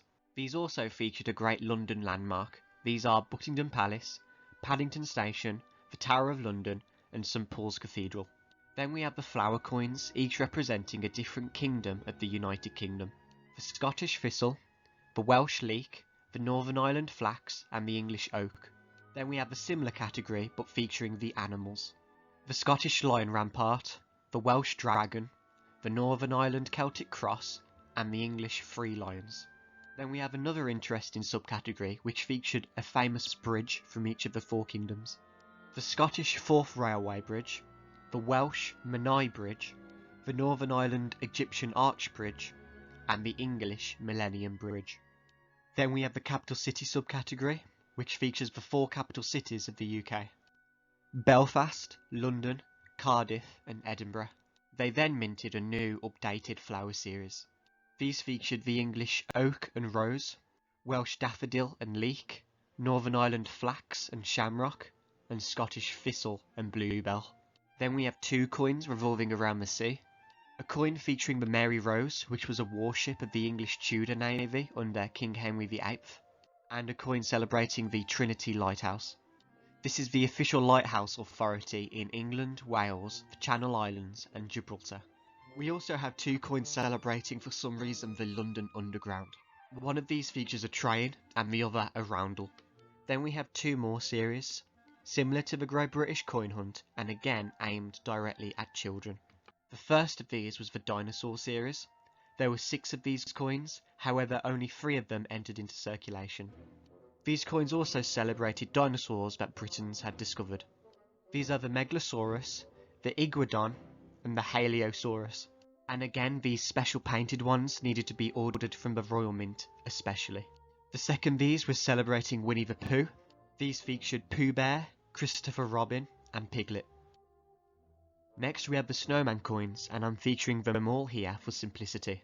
One of these was released each Christmas from 2018, 2019 and 2020. However, only the 2021 actually entered into circulation, the other 2 needed to be ordered. And they also celebrate the British book, TV show and song. The Snowman walking in the air. Under King George II, new paper money called banknotes came out, and we'll very quickly be going over the designs of British banknotes. There's very little design to note in the early banknotes, they're just paper with scribblings on it. The only design of note is that Britannia is featured in all of King George II's banknotes. This is the £500 banknote. Later the £300 came out, and then the £200 banknote.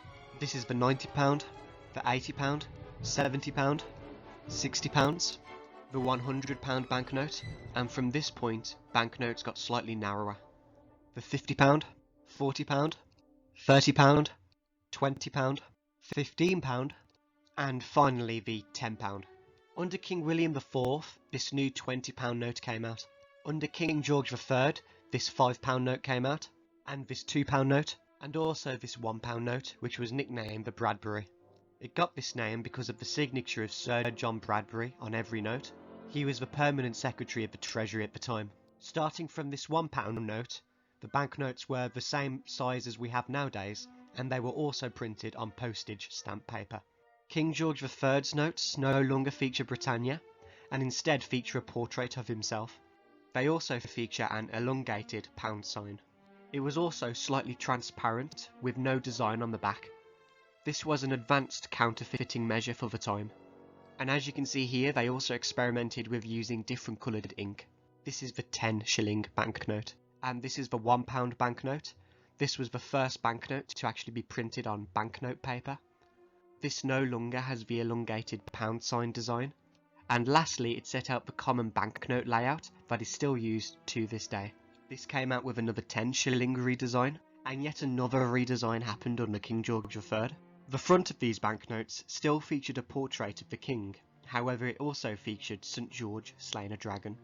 The reverse also featured the Houses of Parliament. Another redesign of the 10 shilling banknote came out with this, with Britannia on the front. However, the reverse just features 10 shillings. However, this redesign was short-lived, as they soon made way for a new coloured banknote standard. These banknotes were all in different colours to help differentiate between them.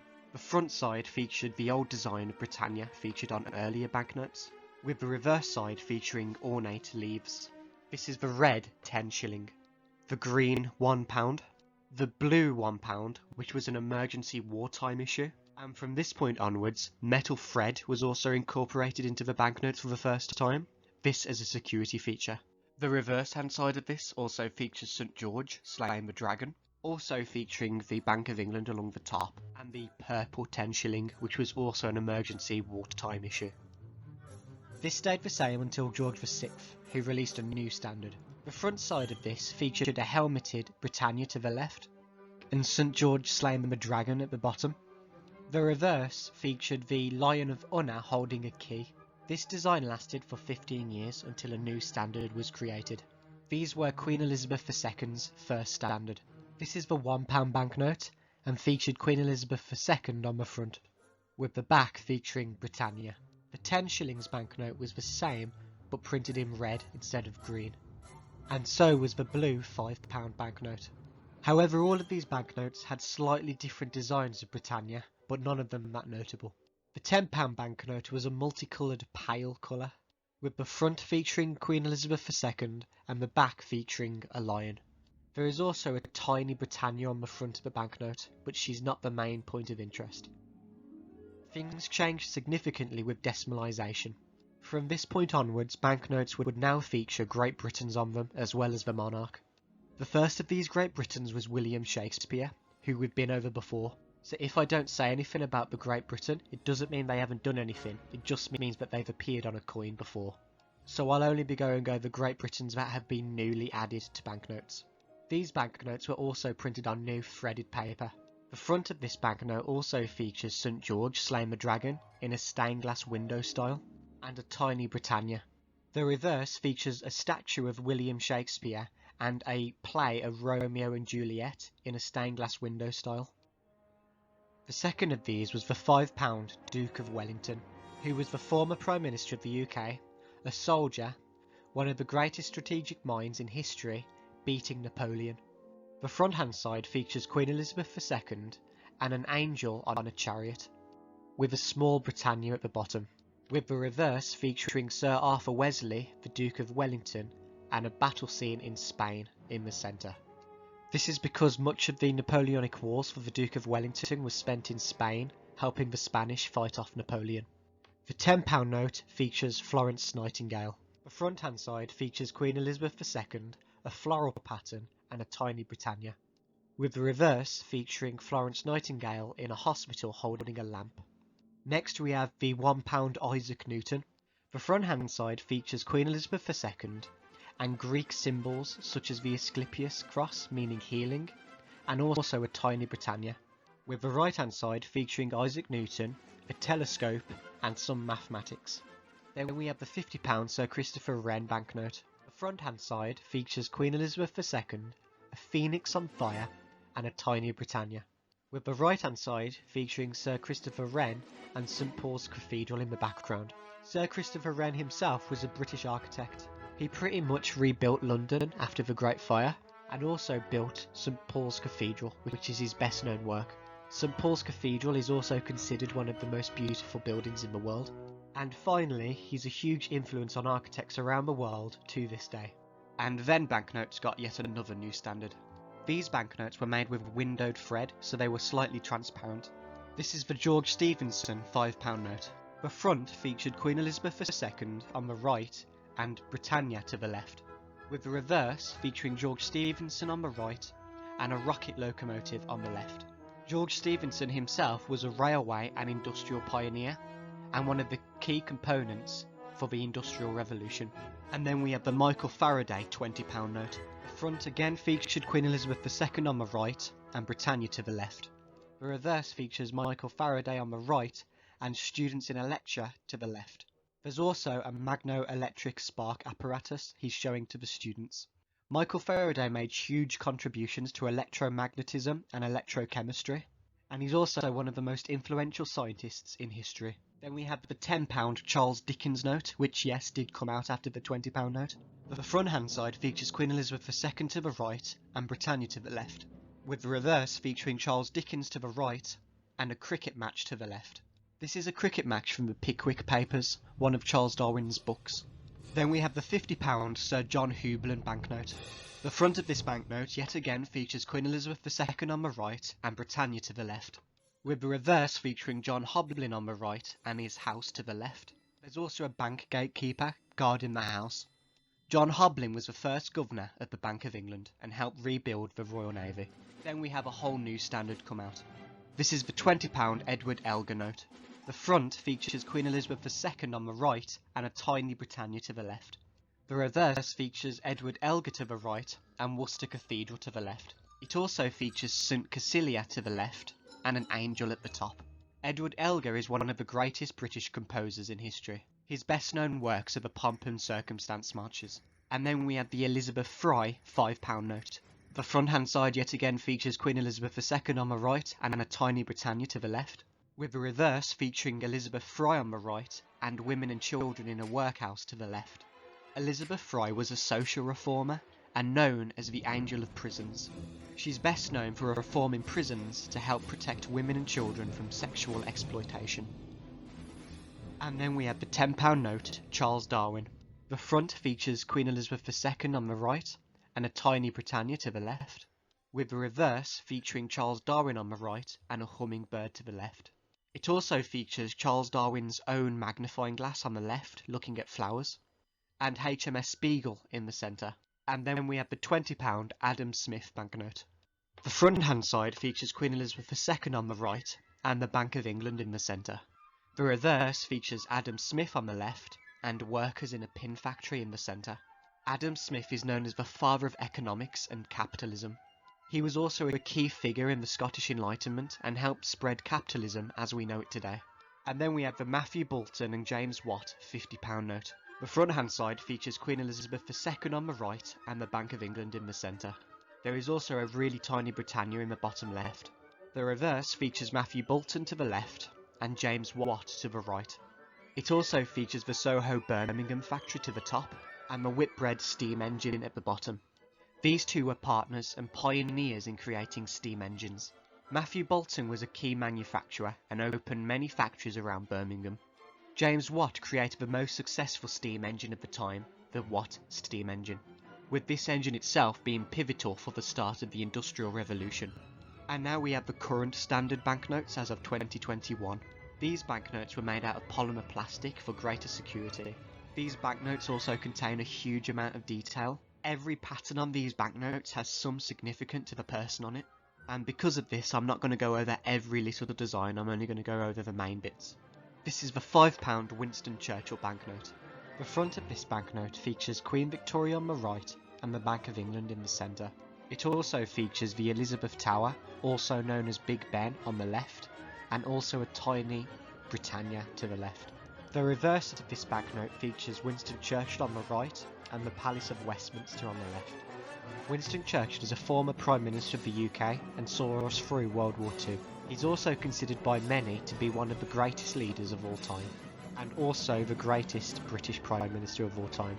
He also served in the Navy and is known to be a great motivational speaker.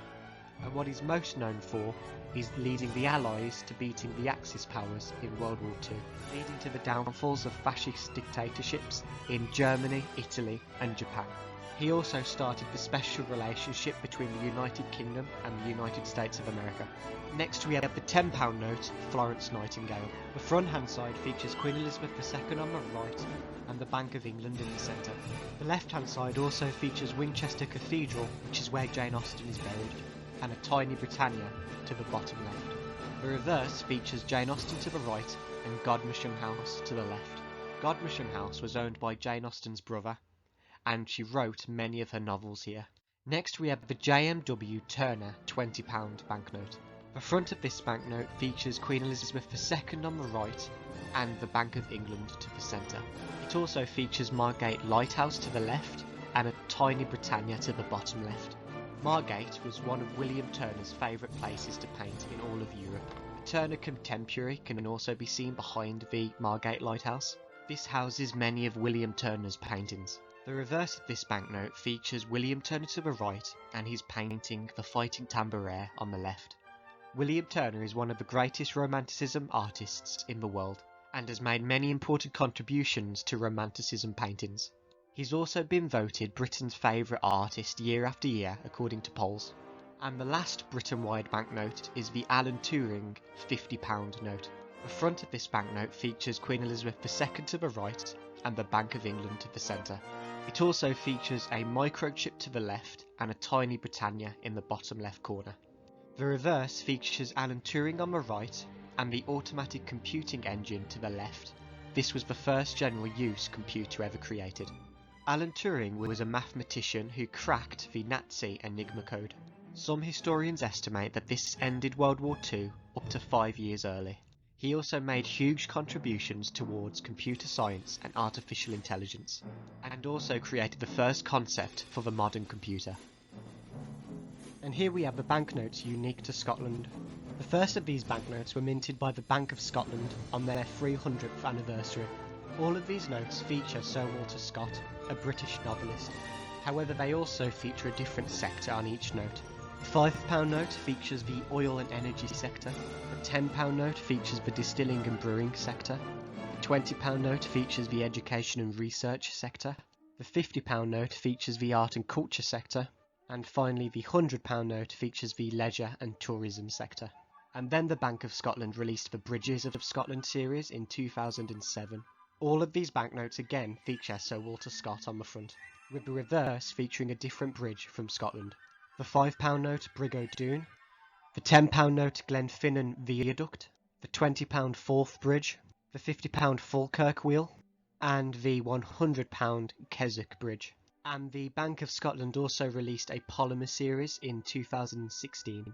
The front of these again all feature Sir Walter Scott, and the back again feature bridges. However, they do have slightly different designs. The £5 note again features the Brig O'Doon, £10 note Glenfinnan Viaduct, £20 Forth Bridge, and the £50 note is the one with the new design. This now features two bridges, the Falkirk Wheel and the Kelpies. And then we have the Clydesdale banknotes, of which they have three series. The first being the famous Scots series. The £5 Robert Burns, who's probably the greatest poet in British history. The £10 note Mary Selsaw, who's a missionary who helped spread Christianity to Nigeria. The £20 King Robert the Bruce, who fought the First War of Scottish Independence against England. The £50 Adam Smith, who's the father of capitalism, and we've been over him previously. And then we have the £100 Lord Kelvin, who's a mathematician and created the first and second laws of thermodynamics. The back of the £5 Robert Burns banknote features his poem, A Poem to a Mouse. The back of the £10 Mary Selsaw features a map of Calabar, Nigeria, and African missionary scenes. The back of the £20 Robert the Bruce features Robert the Bruce himself near Stirling Castle. The back of the £50 Adam Smith features a load of industrial tools and a background of sailing ships. And the back of the Lord Kelvin features the University of Glasgow. The next Clydesdale series is the World Heritage Series of 2009.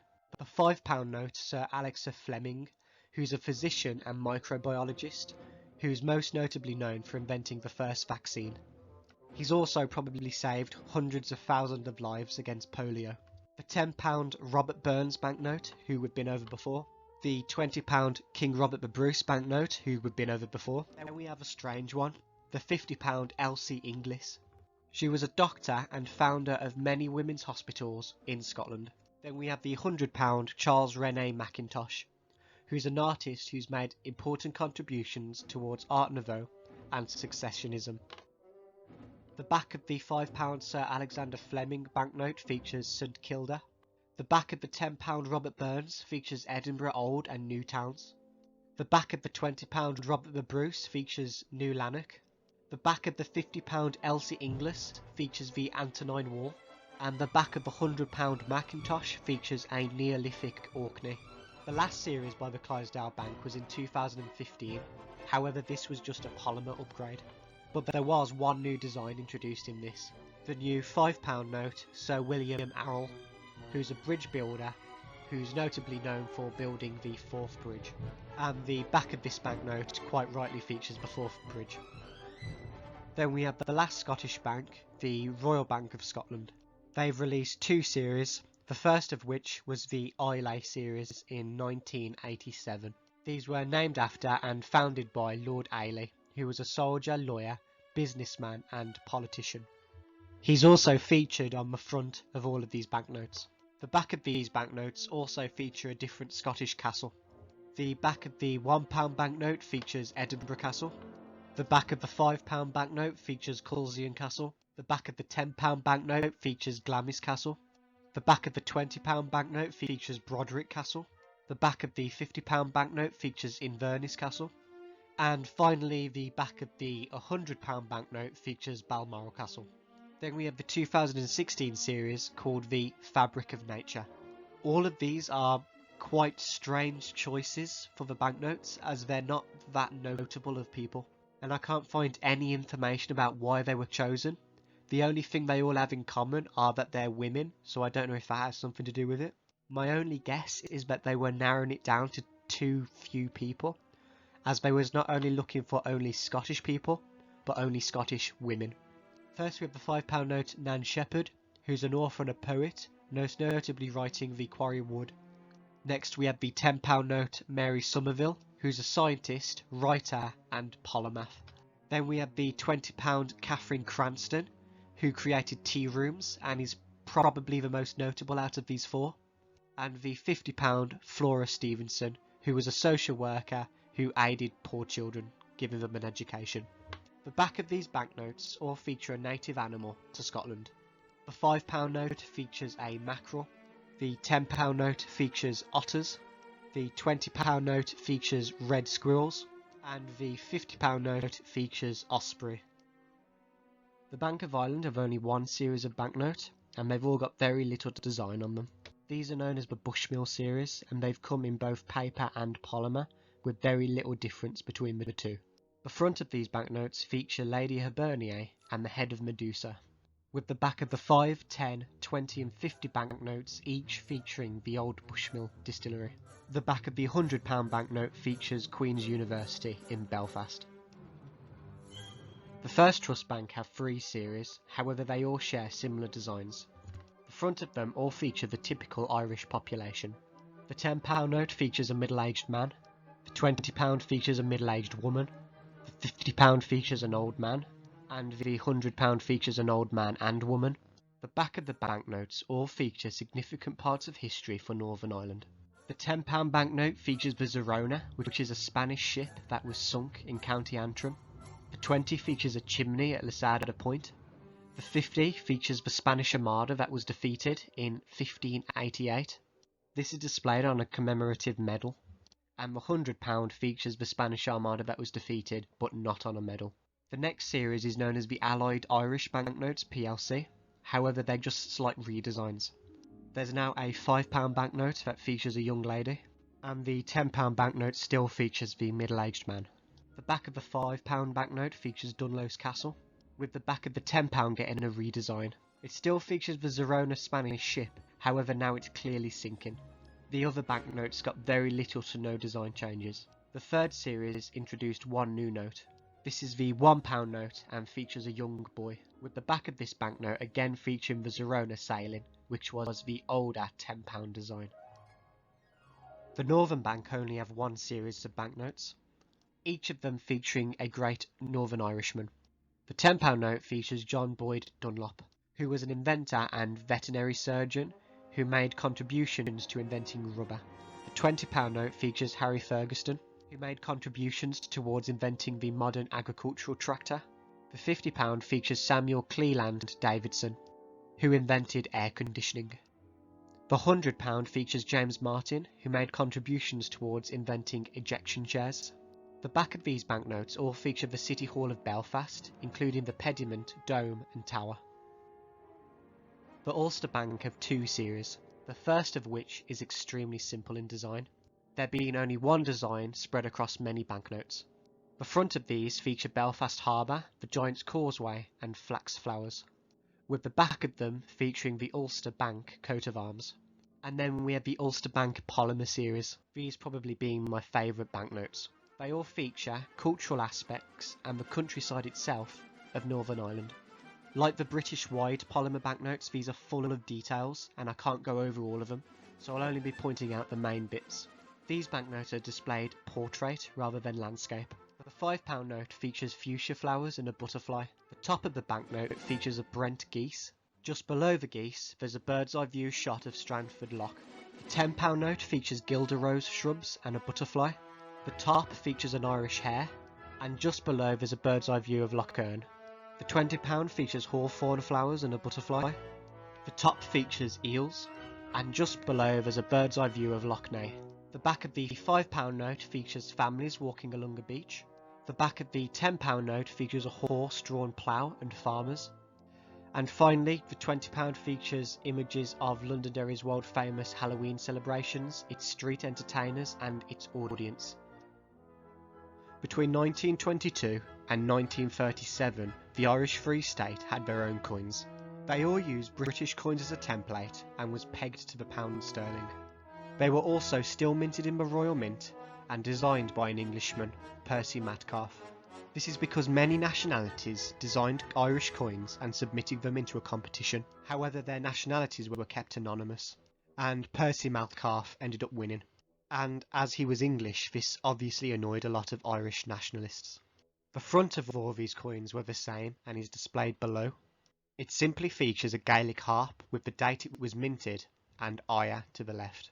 The reverse all feature native Irish animals. All of these coins also got slight renames. For instance, the farthing was renamed the Fiorling, and this coin features the woodcock bird.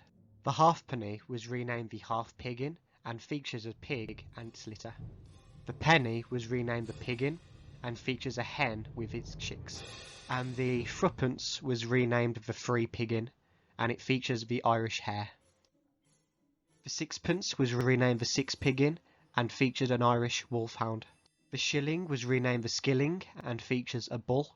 The florin used the French spelling and featured a salmon. And finally the half crown was renamed the half corolin and featured the Irish hunter horse. The Irish Free State also minted their own banknotes between 1922 and 1937. They minted two series, the first being called the Lady Lavery series in 1928. Lady Lavery, or also known as Hazel Lavery, was a British-American painter who designed the notes. These only featured two designs spread across 7 notes. Lady Lavery was invited by the Irish Free State to be the new national personification of Ireland, replacing Hibernia. The front of these banknotes both feature Lady Lavery, however one of them is more zoomed in than the other, with the back of the banknotes featuring Irish river masks. The second and more iconic series was the Ploughman series in 1929. These were minted across the whole of Ireland, including the north. The front features one design spread across 6 notes. A ploughman ploughing a field with a horse-drawn plough. Try saying that 5 times fast. This is shown at the bottom. The reverse of the banknotes all feature an iconic Irish Free State landmark. The £1 features Custom House, £5 features St Patrick's Bridge, the £10 features Foster Place, the £20 features the Rock of Cashel, the £50 features Croagh Patrick, which is a mountain, and the £100 features Killiney Bay. The Irish Free State later became a republic and renamed itself the Republic of Ireland. However, they kept their old Irish Free State coins. On the anniversary of the Easter Rising, a new commemorative coin was released. The front of this features Patrick Pearse, who was a barrister and Irish nationalist and one of the leaders of the Irish Easter Rising. And the reverse features Cuchulainn, who's a British mythology figure. This coin was worth 10 shillings or 10 skillings. It was released into circulation, but not in a great number. Upon decimalisation in 1971, some of the coins got redesigns. The back of them all still featured the Gaelic harp. All of these redesigns used the Book of Kells as a reference. The Book of Kells is a Christian gospel book that uses Celtic patterns as its imagery. The new halfpenny features an O resembling a bird. The new penny features a stylised bird adapted from an ornamental detail in the Book of Kells. And the new 2 penny features a U resembling a bird. The 2 higher denominations didn't feature the Book of Kells. Instead, the new 50 pence featured the coat of arms of Dublin City, and there were 2 new pound coin designs. One featuring an Irish red deer, and the other featuring a boat with long oars and 2 stars above. Later, Ireland decided to ditch its historic currency and instead take on the euro. The euro itself was pegged to the German Deutsche Mark. The back of the euro is different depending on the state it was minted in. On the back of the Republic of Ireland state, it features a Gaelic harp. The 1, 2 and 5 euros feature the number with a globe next to it. And the numbers 10, 20, 50, €1 and €2 coins feature the 15 main states of the European Union. There were 2 slight redesigns of this, one with an inner and outer circle and the other without. The one with the 2 circles is the current one. The Republic of Ireland have also had 3 series of banknotes. The first of these is the Irish Writers, Philosophers and Artists series. The £1 note features writings from the Leber na Hwdrey, and I'm not sure if I'm pronouncing that right. This is the oldest Irish manuscript and is from the 1200s. The £5 note features writings from the Book of Kells, which we've been over before. The £10 note features a Dublin street map from 1756. However, I couldn't find any significance around this date. The £20 note features a map of the Blasket Islands, and the £50 features wood carvings from the organ in St Michan's Church and other traditional European instruments. The £1 note features Queen Maeve, who was the Queen of Connacht in the Ulster cycle in Irish mythology. The back of the £5 note features John the Scot, who was an Irish philosopher and theologian. The back of the £10 note features Jonathan Swift, who's an Anglo-Irish political satirist and poet. The back of the £20 features William Butler Yeats, who's a poet who helped found the Abbey Theatre and was also a nationalist politician. The back of the £50 features Turlough O'Carolan, who was a blind Irish harper and composer, and his most famous works are Blind Mary and The Fairy Queen. The second series is known as the Famous Irish Historical Figures series. The £5 note features school children with a poem on the wall. This poem is Ian Rafferty, which is a famous Irish poem. The £10 note features a River Liffey mask and a map of Dublin. The £20 features the pledge signed in 1847 in the Fourth Courts building. This pledge was aimed to protect the rights of Catholics. The £50 note features a piper and the emblem of the Gaelic League. This banknote was minted to promote the Irish language worldwide. However, it never really took off. And the £100 banknote features the Parnell Monument in Dublin. This monument celebrates the life of Charles Parnell, who was a Member of Parliament in the House of Commons who campaigned for Irish Home Rule. The back of the £5 note features Catherine Macaulay, who was a religious sister. James Joyce was a writer and a poet. His most notable work is the Ulysses. The back of the £20 note features Daniel O'Connell, who's known as the Liberator, and he himself was a nationalist Catholic political leader. The back of the £50 note features Douglas Hyde, who was the first president of Ireland, unless you count Oliver Cromwell. And the back of the £100 note is Charles Stewart Parnell, whose monument is on the other side. And then we come to when the Republic of Ireland decided to abandon the traditional currency and take on the euro instead.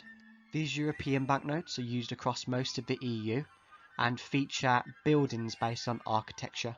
These buildings aren't themselves real, as the EU didn't want to promote one member state over another, so they're just very generic looking, but this is on purpose. The front of these banknotes feature windows.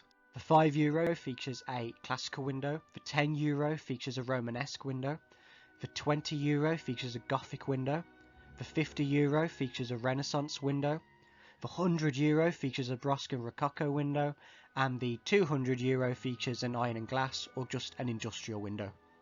The back of these banknotes feature bridges, and I'll just go over it again very quickly.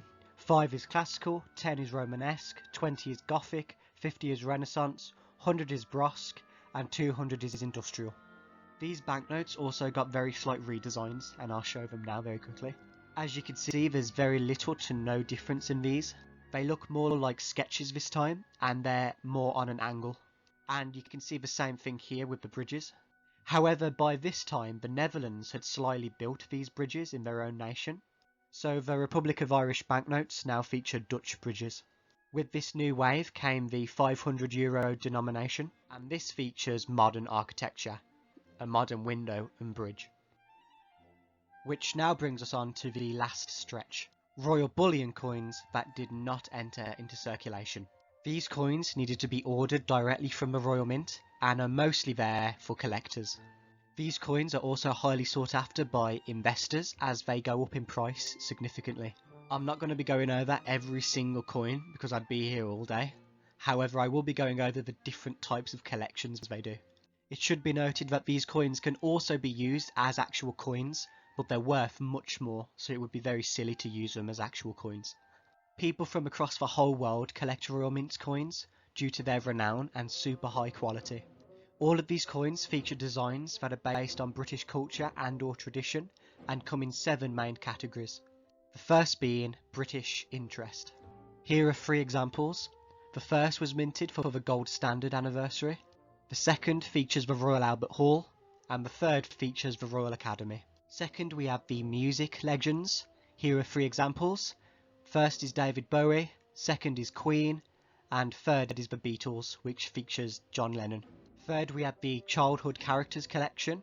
The first is the Alice collection, the second is the Mr. Men and Little Miss, and the third is Wallace and Gromit. The fourth category is Great Britons. The first of these is Alfred the Great, who set way for his son to unify England, beat off the Vikings, started writing in English history, and promoted education across the whole of England. He's also considered the first English king. Second, we have Stephen Hawking, who was a scientist and mathematician. He set out framework for the gravitational singularity theories and the general relativity and theoretical prediction of black holes that emit radiation. And third, we have Captain Cook, who was one of the greatest explorers in all of history, arguably the greatest of all time. He set out detailed maps of Newfoundland, the first recorded European contact of the eastern coastline of America and the Hawaiian Islands, and he also had the first recorded circumnavigation of New Zealand. He was also an accomplished admiral and commander of the HMS Endeavour. The fifth category is military. The first was an anniversary for Remembrance Day, the second was the end of World War II, and the third was the 75th anniversary of D-Day. The sixth category is royalty. The first features the Tower of London, the second features George III, and the third features Queen Victoria. And the seventh and final category is TV and film. The first is James Bond, the second is Game of Thrones. If you didn't know, it's highly based on British mythology and history, mainly the War of the Roses. And third we have Frankenstein. Thank you so much if you made it all the way through this video. As you can see, I got a bit carried away in this video as I really love the designs of the currency. I may in the future explore other countries' currency such as Australia, New Zealand and America. I was going to fit them into this video, but it's already too long as it is. So yeah, thanks again.